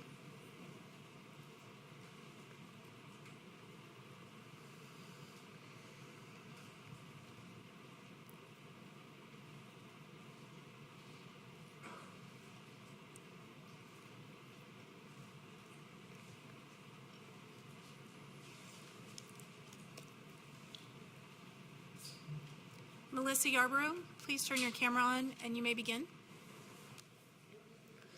Hi, thank you. Miles doesn't know how to manage education or a budget appropriately. On the education side, the only school improvement that HISD showed is by Miles' own standards. TEA determined more failing schools this past year than before Miles arrived. He also ran off 43% of HISD teachers in 1 year. On the budget side, Miles mismanaged a bond for his charter school chain. It was millions down the drain, and you think we'll trust him with billions? That's why the district will not get a bond as long as Miles is superintendent. He is unaccountable unskilled as a superintendent and as an educator, uncooperative, and untrustworthy. Since I am pro-student, I say no trust, no bond. No trust, no bond. No trust, no bond.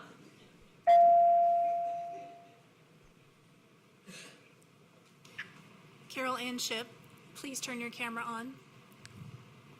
You may begin.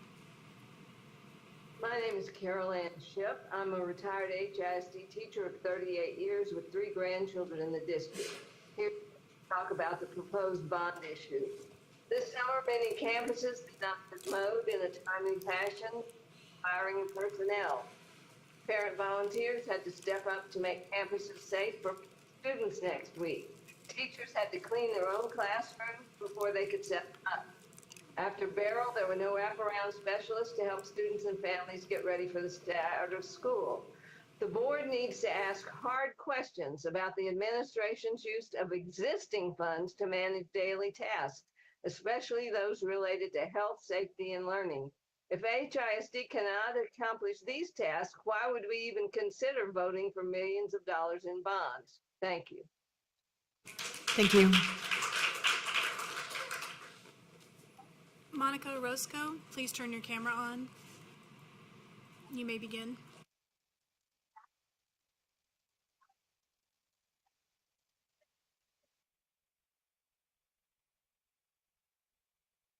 Ms. Roscoe, you're muted. Will it start when you're ready? So sorry. Good afternoon. I'm Monica Roscoe. I'm a summer intern with Environment Texas, which is an environmental advocacy group, in this case specifically working towards clean water. I'm here to express support of the proposed bond that will help improve the infrastructure at HISD schools, specifically by installing water filters to reduce the lead contamination. As you might know, tests over the years have shown that 84% of schools have tested positive for lead in at least one tap, and over 1/3 of the schools had high lead levels above the EPA's safety threshold of 15 parts per billion. However, the Advisory Committee on Childhood Lead Poisoning Prevention of the CDC states that there's no minimum safe level of lead in water for consumption, so the level should be 0. This is especially true for children, those who are in our schools who are extremely vulnerable to lead contamination. A dose of lead that would have a little effect on an adult can have a significant effect on a child. In children, low levels of exposure have been linked to damage to the peripheral nervous system, slowed growth, lower IQ and hyperactivity, impaired hearing, impaired formation and function of blood cells, and behavioral and learning problems. Thank you, ma'am. Carly Cohen, please begin. Hi, my name is Carly Cohen. I'm also an associate with Environment Texas. We advocate for a healthier state, ensuring safe drinking water for our kids. As Monica said, Environment Texas strongly supports the bond funding for installing water stations with lead-removing filters in the Houston Independent School District. Lead is highly toxic, as she said, especially for children, and even small amounts can harm their learning and development. Houston schools have a widespread lead contamination problem. 84% of schools had lead in them in 2022. So the $150 million allocated for the lead abatement in the bond will replace lead-bearing plumbing and install water bottle filling stations with filters certified to remove lead. By installing one of these stations for every 100 students and staff, the district will ensure safer water for students. Our children deserve drinking water at school. With just a small portion of the proposed bond, Houston schools can finally step forward and get the lead out. So this is really important. Thank you. Thank you. Dr. Anita Wadwa, please turn your camera on. You may begin.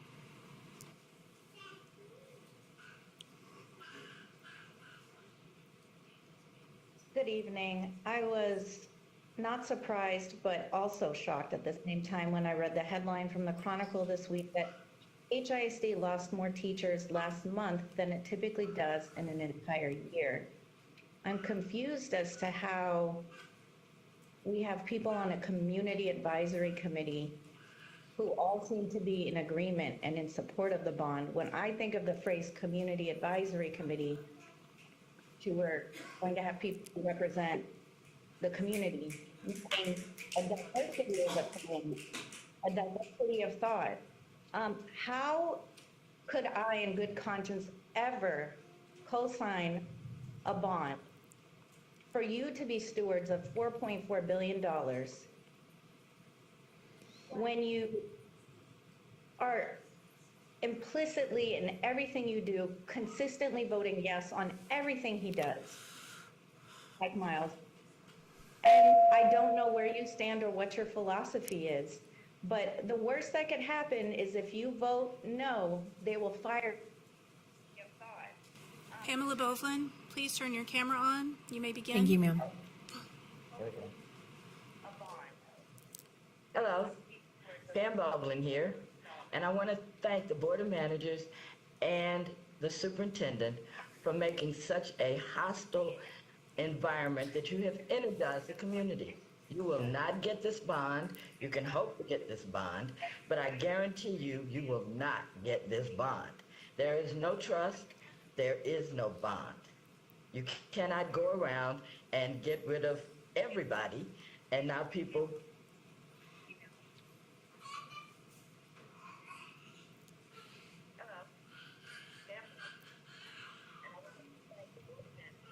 Thank you, ma'am.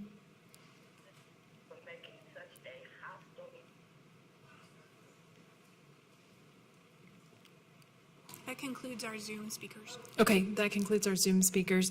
I understand Alicia Lewis, the Forest Brook principal, is here. Okay.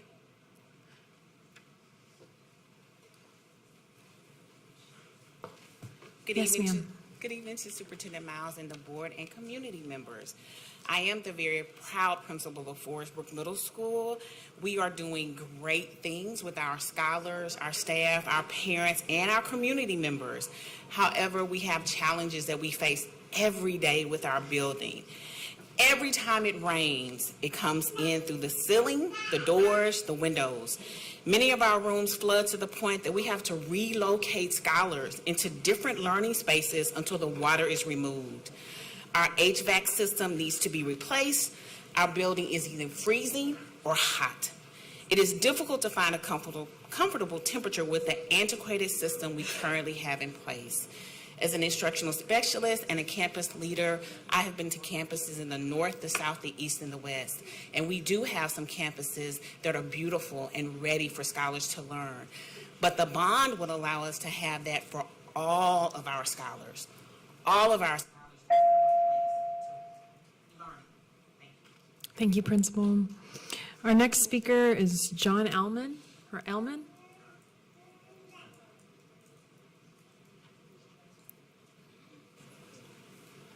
Yes, John sir. Aleman, proud principal of Peterson Elementary. The loss of a child's faith and hope causes the loss of infinite possibilities.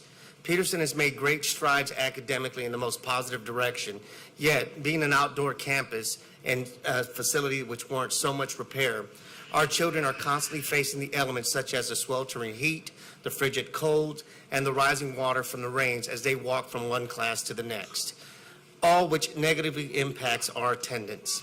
We stand in constant competition with neighboring charter schools based on their facilities regarding enrollment and not on their ability to deliver the high-quality instruction which my staff works so tirelessly to implement. I ask that we vote yes for this bond and we provide our children with the faith and hope in you, the voters, and give them the facilities that they so much need. Thank you. Thank you, Principal. I think, are you Miss Dow? Yes. Okay, yes, ma'am. No problem. Hi, I'm double multitasking because I went to an open house today. All right, so I am speaking here on behalf, I was a former teacher, now I'm advocating for my son because he's just started at HISD at Red Elementary, but I am speaking more on my personal experience. I don't know how the other schools are, I just know from my campus. And it was Las Americas, Jane Long, and the high school and middle school. With the person in charge, they were retaliating. They have people that are, a majority of them are uncertified, and they were given fake titles even last year to this year.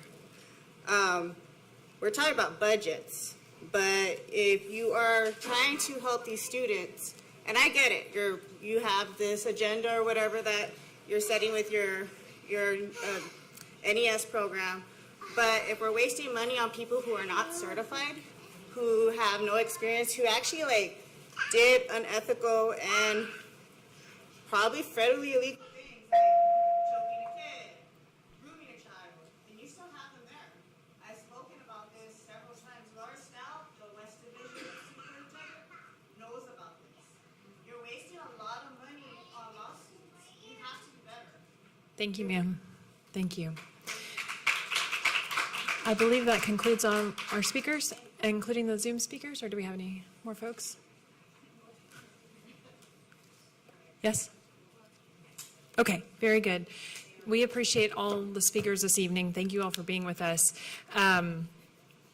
We really do appreciate you being with us to share your views on what we have to contemplate this evening. The board is a body that comes together to do the business of the district, and no one board member has any authority to act alone. We have to work in an open meeting where the public can see what we're doing and hear what we're saying, and we only have our meeting times to conduct ourselves as a body for decision making and for informing ourselves so that we can make decisions in the best interests of our children. Again, we have appreciated the public's comments tonight, and we look forward to the discussion this evening on a very important matter, which is the proposal on the bond. So moving to that, we are going to address the item on our business agenda. Item number 1, approval to call a schoolhouse bond election, approval of election order, and authorization to negotiate, execute, and amend related contracts and agreements. May I have a motion to approve this item?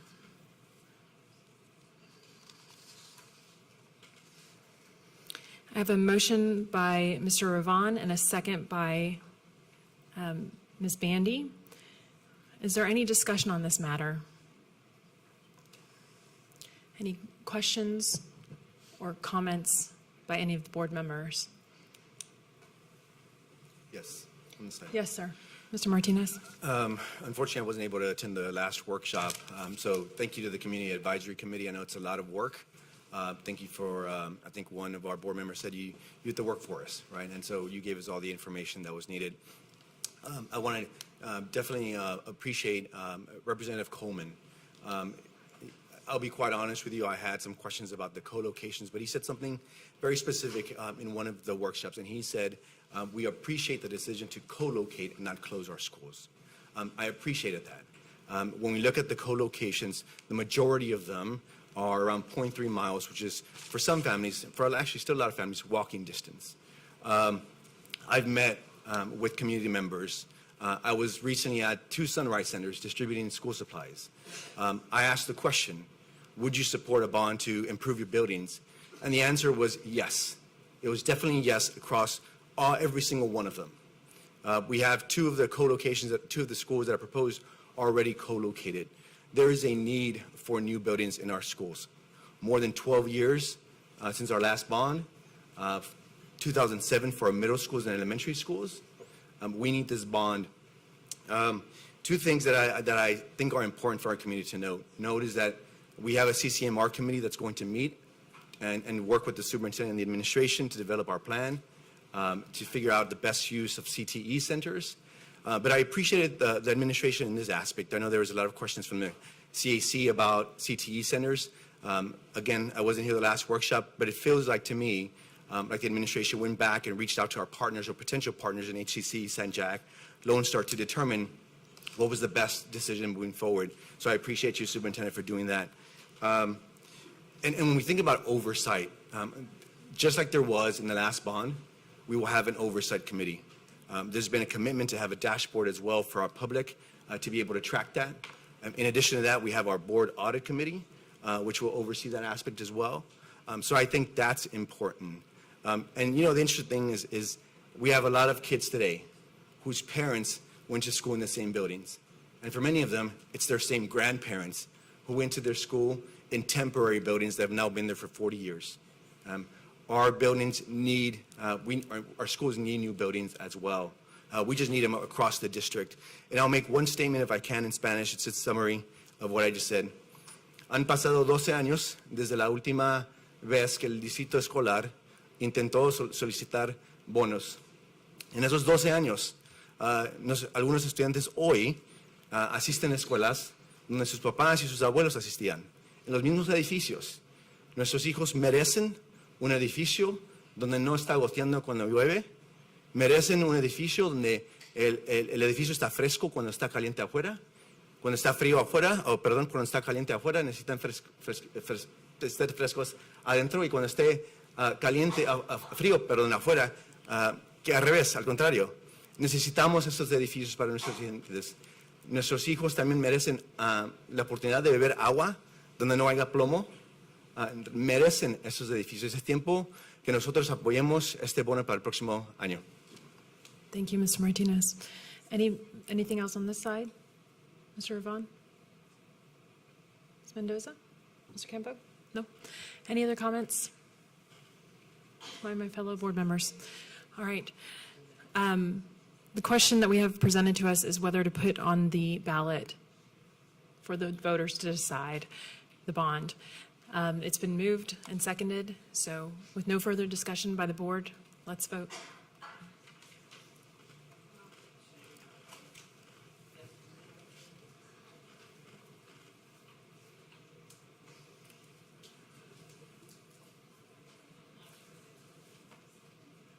Motion passes 9 in favor, 0 absent, 0 abstentions. We will now consider our discussion and report items, beginning with accountability data presentation. And Mr. Miles, this is you. You have the floor. Of course.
You know you're getting old when you have to stand up?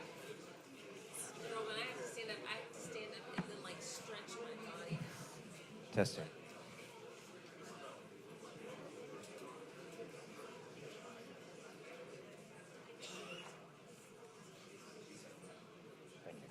So I took this for you, Jeanette, so you can see it only gets worse. That, from my car to bed. That's what it was. Look at that. Hot shower, got all ready, and then I'm like, No. I mean, we are, but not really. Are you ready? Okay, I think we're ready to move on. Mr. Miles has his presentation ready. Board members and folks here?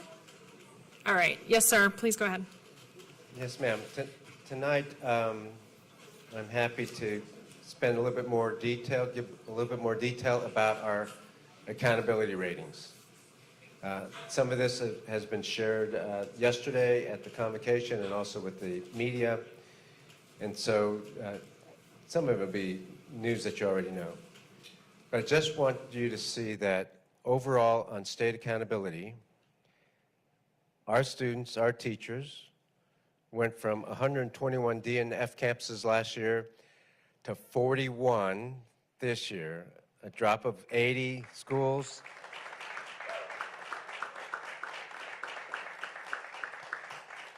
Yeah, this is preliminary data, and the state will produce final data on August 15th. So we're not going to show individual campuses, but you can see that that's a huge success for our kids and for our teachers and our schools. It's particularly important because the exit criteria is that we can't have any schools with DNF status for more than a year, or for multiple years. Breaking it down, the yellow bars show you where the district was a year ago, the number of A campuses, B campuses, et cetera. And the blue bars show what they are today. And so you can see there were 121 DNF campuses, the yellow bars there, and then now it's 41. And this is the entire district. This is not broken down by NES or otherwise. When we do break it down by NES, though, these were the NES schools last year and then now. You can see that among the 85 schools, 63 of them were D or F. And now of that group, there's only 2 F campuses. So that is a huge drop. We'll see what the rest of the state does over the next, when the TEA produces those results. But I would suspect we're going to blow everybody out of the water again, just like we did on STAR. Nobody will have had a decrease in DNF campuses like this, and nobody will have had an increase in accountability scores like we have. This is NES, and you can see how many last year, out of the 85, there's 11 campuses that were A and B a year ago. Now, among those 85, there are 53 A and B campuses, which is a huge increase. So our campuses did well. One other thing to show you, going back to all, there are 20 of our campuses that were F rated. They are now B rated, which is a huge increase. I mean, the goal is to get them out of DNF status, but 20 of them went far beyond that, went to B, and we have several campuses that went from F to A. So we can be proud of our kids and proud of our teachers for having done that. If you think about the 45 that we say we're going to add, the 45, we call them future NES, but now they're new NES because the future is here. Those 45 schools were DNF campuses. And they did well too, not as well as the NES campuses. We still have 18 DNF campuses that we have to move, and we have to ensure that the C campuses don't go down. And then this slide is the non-NES. I think we have 137 non-NES schools in this group. And you can see last year among this group, there were 82 A and B schools. Now there are 107. So the reforms that we did in instruction, not just NES, really helped the district as a whole, did not hurt our A and B campuses as a whole. And then I have the 4 slides by division. This is really tells a good story. Every division did well. This is the North Division. The North Division had 20 F schools when it started last year. Now it has 1. This is Central Division. You can see the blue in the A and B area is much higher now, and only 10 DNF campuses. The South Division had a lot of NES schools too, and they went from 38 DNF campuses to 11. The West Division, I think, only had 1 NES or 1 NES aligned school, so they didn't have a lot of NES. They had most of our A and Bs, or many of our A and B campuses, and even they moved the needle and now have significantly more A, B, and C campuses than they did before. So we will give you, we will present by school data to the board. You'll get that electronically, but on August 15th. There's a lot to celebrate. I don't want to give any individual school data right now because it could change between now and the 15th. but there's going to be a lot to celebrate. The schools will celebrate both the STAR data and the accountability data the first week of school. Because when we got the STAR data, the school was already over, and when we got the accountability data, of course, we just got it. The kids and teachers don't really know how they did. So they'll get all that information the first week of school. They'll celebrate. On Friday the 16th, there'll be ice cream social, popsicles, and cookies, and every school, I mean, most schools went up, so they're going to have a good time celebrating, but every school has something to celebrate. There are kids who did well, there are teachers who did well, so they will be celebrating. And one other thing I want to say about this is, well, two things. One, behind all these numbers, and I've said this before when the STAR came out, when you look at these scores, right, and you look at what is behind this, it's kids and teachers.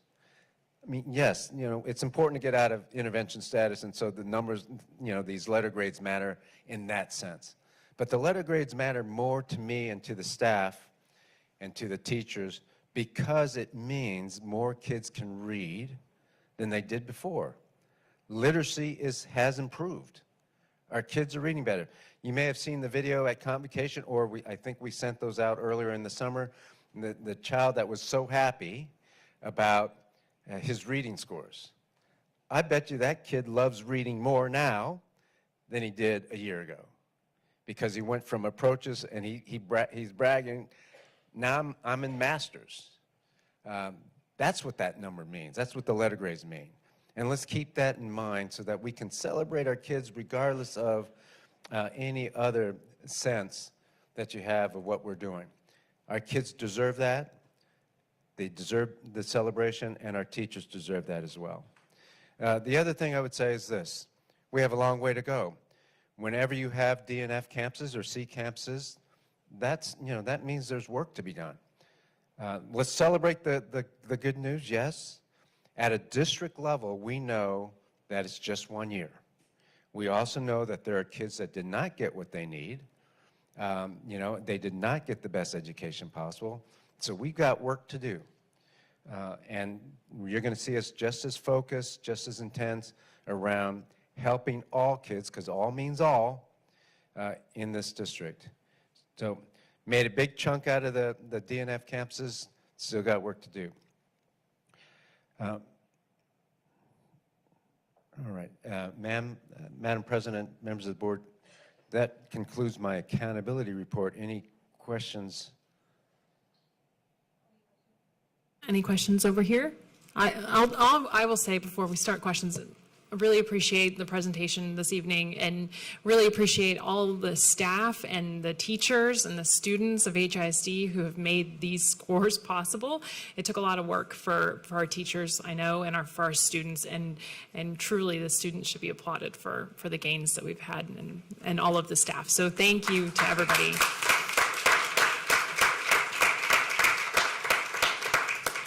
Okay, with that, Ms. Bandy. I was going to say something along those same lines. This is incredible. This is really, really remarkable stuff that the district is doing, and this proves that our kids can learn no matter the zip code, no matter what's going on. Our kids are way more resilient than we are as adults, and talking to folks in the community, parents, staff, teachers, everyone is over the moon excited that all their hard work paid off. So I just want to commend everyone out there. Thank you. Any other questions, comments on this end of the dais? No? Okay. Over here, Ms. Mendoza looks ready to go. Ms. Mendoza? I'll make a couple of comments. I too wanted to say for the area superintendents, the 4 of them, who here and there I get to know and see at some of the graduations, it's really, for me, exciting to see how much you support your students and your teachers and how they feel like they're your family. And that was evident yesterday at the convocation when you are celebrating, the groups that you work with and the schools that you work with. And that just tells me that you care about what you're doing. And I know how hard you work. So I want to thank you. And of course, the entire administration, but I've just gotten to meet them a little bit more during some opportunities. I also want to say that I have visited some of the Sunrise Centers, and the teachers and the parents that I'm seeing at the Sunrise Centers are appreciating them. Still have a lot to do, I think, with the wraparound services. I know that. But I do want to say that we have, and I think Yolanda were at one together, and we heard some great comments about how the parents are out there at the Sunrise Centers and appreciating the help. So wanted to also say that. And then also, this is amazing, and it's an opportunity for us to continue to go out to the schools and see the principals and see it at work. Which is important for all of us to be able to do. So thank you to the administration. I'm so proud of the students that have achieved this. And thank you for the statement that we still know we have some students that need help, that we're not going to leave them behind, to make sure that we take them with us on this next journey. Thank you. Thank you. Mr. Ravon, did you have a comment? Sure. I can't say that I'm surprised after seeing the CGI information 2 months ago. I knew that this was likely to occur, but I continue to support the administration in this effort, and I'm excited to see kind of what is next. We do have a lot more to continue. We still have a lot of ways to close gaps and things like that, but today is a good day to celebrate, and I'm excited about the 15th, when the data is finalized and the state is able to say this is the number that we are working from, and our new baseline is being established. And so kudos to the administration, to the teachers, to the students. My own son is one of those students, and even he was through the moon. He had slipped a little bit where he was masters in several categories, and one he was just right at meets. And he said, "Dad, what happens if, my CGI score moves to X, Y, and Z?" And I was like, "Okay, well, we can talk about that, And he did it. So he ended up with all masters by the end of the year. And so just continued success in multiple areas, and so I'm excited about that. Very good. Anybody else? Mr. Kempo? I too want to just congratulate the team. I mean, awesome results. We have your back. We appreciate what you do every single day. We know it's hard. And we have one more student that I want you to take care of, which is my grandson, who starts first grade on Monday at HISD. So thank you. All right. Any other questions about the accountability? All right, then I think, Mr. Miles, you've got a presentation for us on why transformation works. Yes, ma'am. Yes, sir, when you're ready. So it's important to understand what we mean by hard work, what we mean by the effort that goes into this. It's important to understand why. This is not magic. This is not by chance. It's not just, if we hire good, strong, effective people, it's all going to happen. There's a method here that's research-based, and that is really key. The only part is not research-based, I'll tell you about, which is whole-scale systemic reform. So I want to spend just a little bit of time. I know this, we don't want to go too long, but again, it's important for us to talk about how we are moving this district forward, and that gives you a hint at what we're going to be continuing to double down on for this coming year. So the educators among us, and I'm looking at Board Member Flowers and others who've been around education a while, know that there are at least three main drivers for transformation. Not just status quo, but transformation. Operational components, design principles, and a future focus. I'm going to spend most of the time on operational components and not get too much into the other two. There are 6. These are the 6 that we focused on and will continue to focus on because these make the difference. The difference with HISD's transformation is that we did all 6 and significant changes in all 6 all at one time. That's called whole-scale systemic reform, comprehensive, far-reaching reform done over a part of a district all at one time. That's what wholesale systemic reform is. So when you look at the instructional model is important for every school, and then the NES has one instructional model because there's different instructional models for different levels of kids. So the NES model probably won't work as well in really high-performing campuses. There are other models that work as well, too. I mean, that work fine. Montessori, if implemented well, works well. IB program, if implemented well, works well. Many of our magnet schools that are gifted and talented, they work well. And so that's not the instructional model that schools that are way behind, whose kids have low proficiency, need. What they need is a model that gives kids more time if they need it, but challenges kids who already get it. And that's why the combination of direct instruction and differentiated instruction, where kids then, if they get it, they move and be challenged in the teen center, or get more help guided with the expert teacher, that's key. That's the main instructional model, and you can see that that instructional model for struggling campuses works fairly well. That's one piece of it. The other is high-quality instructional materials.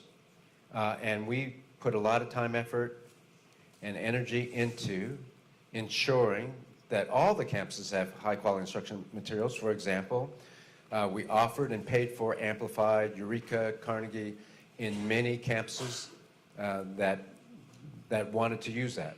Now, the A and B schools have their own autonomy over their curriculum, so they can choose whatever.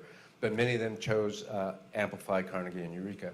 For the NES models, it wasn't a choice. It was a curriculum design to support the teachers. And so you had differentiated assignments, you had the demonstration of learning, you had the lesson plan, the PowerPoint, everything provided for the teacher. And the goal was for them to internalize that prior to teaching, but they wouldn't spend time looking for resources. They could modify the lessons, except the DOL and the lesson objective, which were tied meticulously to the TEKS. And so this was important. It's even better this year. The curriculum department spent the summer putting scaffolds on the slides, being more intentional about emergent bilingual language on the slide, word banks on the slide, definition on the slide, things like that. So we enhanced the curriculum. By the way, by the end of the year last year, 40 or 50 campuses that were not NES were using the NES curriculum voluntarily. I suspect this year not only the 130 schools will use it, but 40 or 50 more schools will use it because it is a good curriculum and it saves the teachers time. That was the second thing. We're going to continue to improve that over time. The third, I think everybody in the district who's a teacher or principal knows that the focus is on the high quality instruction. That's what teachers need, that's what parents want, and that's what kids need. High quality instruction, and there was a focus on that across the district. One of the reasons why you saw A and B campuses improve is because of the focus on instruction, even there. Yes, we're going to talk about defined autonomy, I think, at the next board meeting, a presentation on defined autonomy. We've already talked about it with our principals and senior staff, so that's going to move forward. We also had community meetings around it. And in every case, we talked about, hey, instruction needs to improve everywhere. It's a continuous improvement model. We have 6 or 8 schools that probably can't improve that much academically. They may be able to improve a little bit instructionally. Anyway, high quality instruction is something we do. On the right-hand side, you see this spot observation form. But really, it comes down to aligned curriculum, clear expectations, on-the-job coaching, strong instructional feedback, which means that we had to train our principals to be instructional leaders, which they had not done prior to this year. And so we had to really do a lot of professional development and coaching of principals, and we're going to continue to do that. So one of the things you'll see going forward, and you ask, what are we doing next? Well, we're going to continue to work on instruction. There's a science to teaching and instruction, and then there's the art of teaching. And they're not mutually exclusive, and you have to have both. This year, we did a lot of time and energy on science of teaching with a little bit of art. This year, we're going to continue the science, but we're also going to spend a lot more time on the art. And we started it this summer. There's a lot more training around rigor, pacing, scaffolding, supports for teachers, et cetera, this summer. Staff capacity is another area, and you can see what that means on the left. To be fair, there wasn't a focus on instruction prior to this year, at least not for the last several years. And so we focused quite a bit on growing our staff's capacity, both the teaching staff, the principal staff, and the executive director staff. And the whole district in broad strokes needed that sort of improvement and that sort of focus on instruction. We're going to continue to do that and continue to raise expectations and hold ourselves accountable. Now, accountability without support, I've said this over and over again, I keep saying it, accountability without support does breed fear. And so accountability needs to come with support, and that happens, as you may have seen some of the videos of teachers talking about how when the first part of the year, they were nervous, they felt, I don't know if I can do this. There were tears. I mean, we even captured that on, teacher videos, saying that they were crying. But by sometime around November, people were getting into their stride, and they became much stronger and effective teachers. By the end of the year, the teachers who were proficient were solidly effective instructors. Without leadership, the village dies. We're going to continue to grow our principals and EDs, executive directors.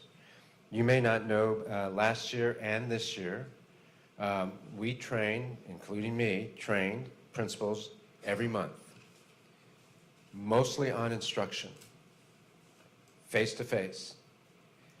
I trained executive directors, and so did Chief Massey, the Chief of Leadership and Strategic Initiatives. We trained executive directors every week the first semester and every other week the second semester. I started that practice again this Monday. So executive directors get 45 minutes from me and then an hour from Chief Massey on Wednesdays every week for the next 4 weeks, maybe 5, and then we'll go to every other week. But the training is on instruction, both the art and science, how to support, how to differentiate support for principals, and how to differentiate supports for teachers. So leadership is really important. We were pretty rigorous on our evaluation of principals. I didn't put up, I can if you want, a scatter plot of the evaluation of principal scores and their TEA score, accountability score, and the correlation is 0.68, which is huge. A good correlation is 0.3, 0.4, somewhere in there. This is really strong, meaning this: we evaluated them rigorously, but we evaluated them right. And so that correlation, we're going to try to continue to keep that stronger correlation between how they're evaluated and how the schools do overall. And then finally, on the 6 components, there's the high performance culture. This takes time, but I'm sure almost everybody on this board or the board of managers knows, and most people know who run organizations or been in organizations know that culture eats strategy for breakfast. That's not my phrase. That's a phrase out there. I don't know, Rick, if you coined it or not, but somebody in the business, someone's in the business world coined it. What's that? Peter Drucker. Oh, yeah, Peter Drucker. And so that goes for education too. And we can't have all of these other things implemented well without a strong culture. But what is culture? What does it look like? And how does it manifest itself? And we spent a lot of time this year. You can see some of those things here on the left-hand side. Got to have a culture where people say we're going to continuously improve. We never rest on our laurels. We never say we're all that, and we don't have any room to grow. Well, you have room to grow because you still need that bag of chips. So we're going to have that mentality where there's a continuous improvement, high expectations and accountability. There has to be a focus on outcomes and expectations.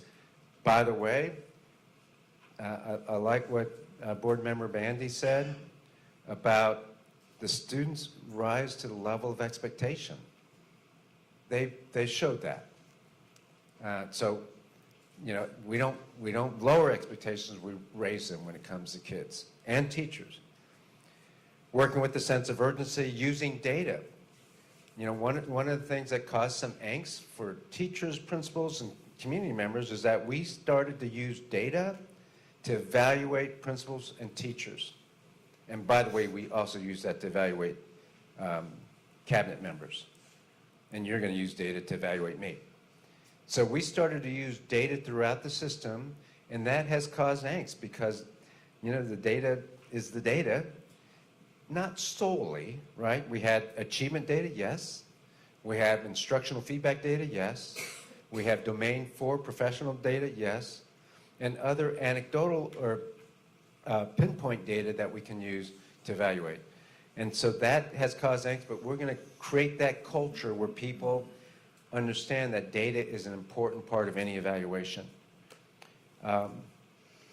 Staff attendance. Over 1,000 staff members a year ago chronically absent before this last year. Over 1,000 chronically absent. This year we cut it down by about 50%. That's not enough. We're going to continue to say we have to attend school. So those are the 6 components. Let me be quick on the last 2. One has to do with design principles. I'll just give you one example of that, and that's staffing model. We have to, as a district, as an organization that's part of the American public education system, as an organization that's in the broader Houston community, we have to think about a different way. It can't be the same thing we've always done. So one of the different ways, I'll just give an example of staffing. And 2 years ago, the school year started off with 644 teacher vacancies. And there was the mentality that, well, we can't hire uncertified teachers. So they started off with 644 vacancies, no uncertified teachers, or very few. And you can see that the achievement went down. The district did not fare well, especially the kids in our underserved areas. Can you imagine going to the first day of school and having that many vacancies? How many kids are impacted by that? And then the notion that, well, you have to be a certified teacher to be effective. Yes, more likely than not, you'll be more effective than a teacher without a certification. Yes, that's true. But that doesn't mean non-certified teachers will be ineffective. We came in, we changed that concept. We said the most important thing is can a student have an effective teacher every day? That's the metric. Can a student have an effective teacher every day? So in the NES orbit, for example, you have teacher apprentices. You don't have substitutes. You have learning coaches. And so every day, and because we provide the curriculum, that teacher apprentice is ready to go, and sometimes even the learning coach. So we not only hired teacher apprentices and learning coaches, and yes, we had 0 vacancies, but it wasn't so much about that. It was about the type of staff that we hired. And because we didn't want to have 644 vacancies, and we hired uncertified but effective teachers, look what those uncertified teachers with the certified did this year. Which methodology is better? 644 with no uncertified teachers, or train up, hire well, even if they don't have certification? Which method is better? Which method is better about having teacher apprentices so that a kid doesn't have a substitute? Or do you want to keep having substitutes? That's the difference. That's a design difference. And that's hard for people to get used to. But in the end of the day, the question is, what is the outcome you're trying to achieve overall? And the outcome we're trying to achieve is that our students read better, do math better, and are more prepared for the year 2035. That's the outcome. We can talk about all these metrics over here. In the end of the day, if we get this, then you know what? That's what we want. It's about kids. This is a kids first model. It's not about the adults, it's about the kids first, and we got to change our paradigm. One other design principle that we're looking at, and that is thinking about teaching kids how to think rather than just what to think.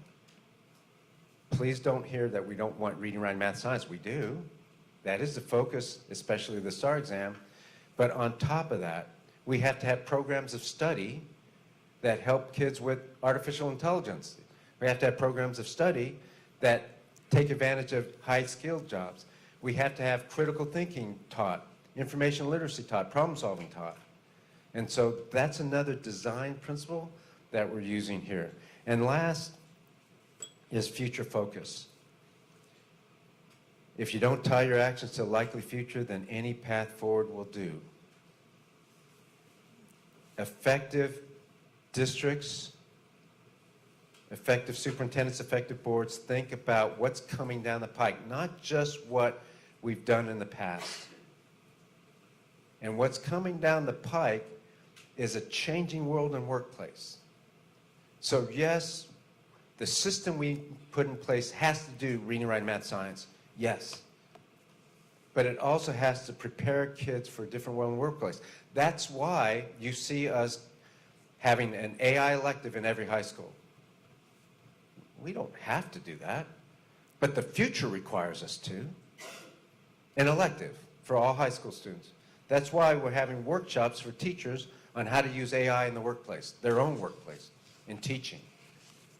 That's why we have new programs of study, 4 of them, and not at every school, so smaller schools only have a couple, but they're new programs of study that we paid for at the district level, not at the school level, that are more tied to year 2035 world and workplace. That's why we're bringing AI policy to the board at some point this year so that we get ahead of the curve. That's why we have art of thinking. We are future focused here as well. So these are the reasons why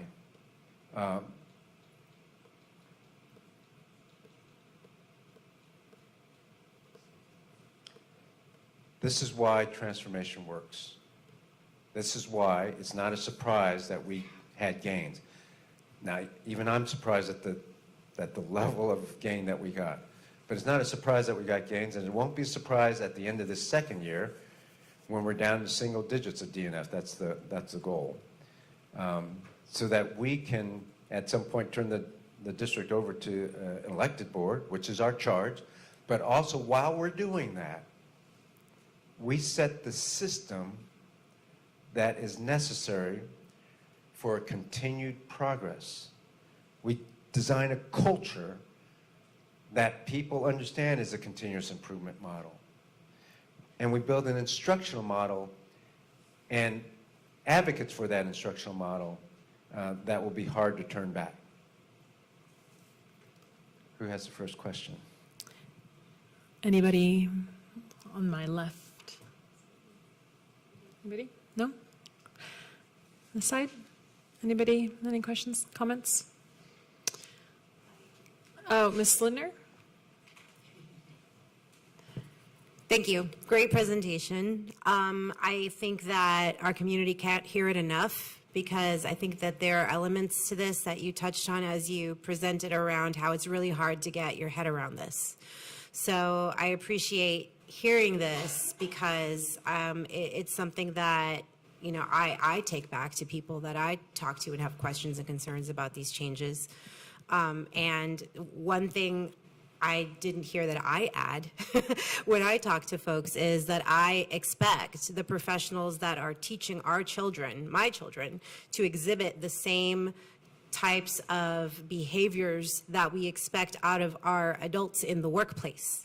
So not only, you know, the skills, right, but these softer skills of how we behave and work together, to me are extremely important to exhibit with each other, and to reiterate and to, you know, to show our children, you know, how they need to learn softer skills as well, because all of this training doesn't matter if you can't get along with your coworkers, if you can't keep a job because you can't exhibit those kinds of skills. So I'll reiterate that I think that even for me, you know, hearing this a few times, it still takes some time to understand, but I definitely appreciate how you show that not one of these things can work on its own. And I think that we've had a history across the U.S. of seeing school districts try to fix one thing.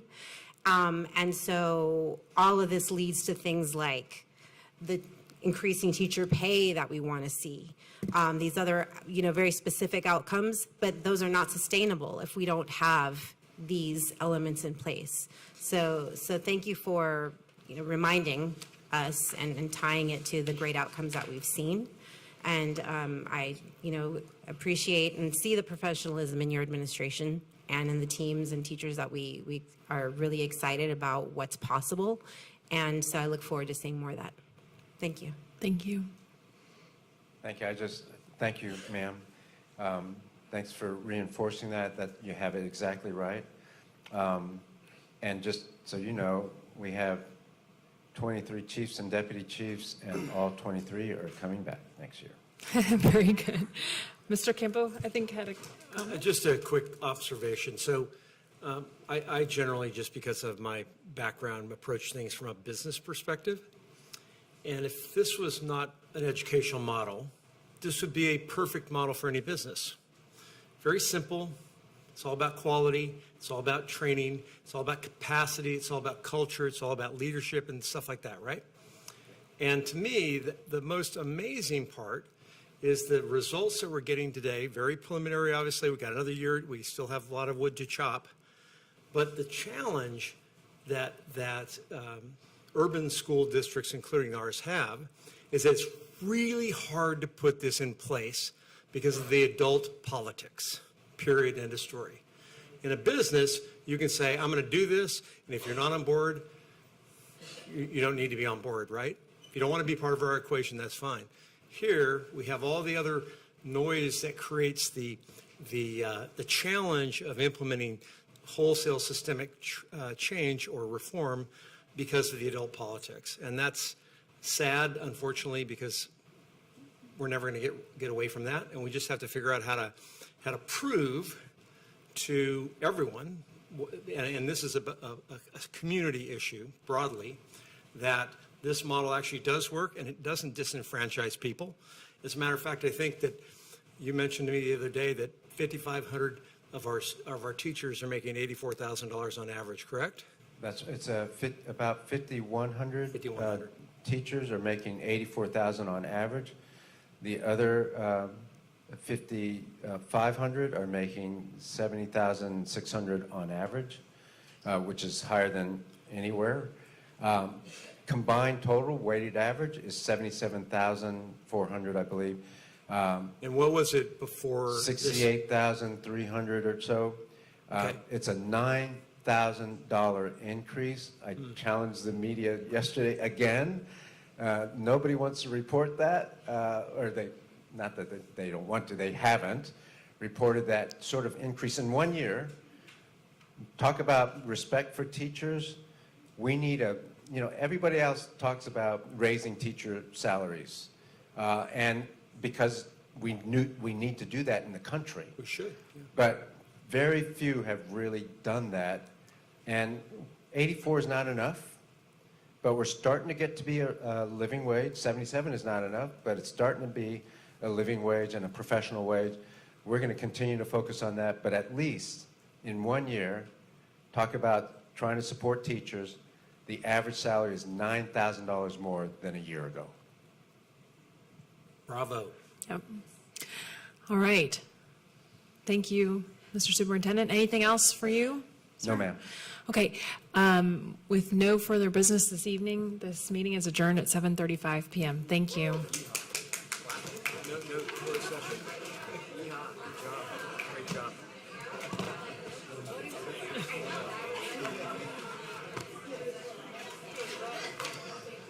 I was going to make a comment.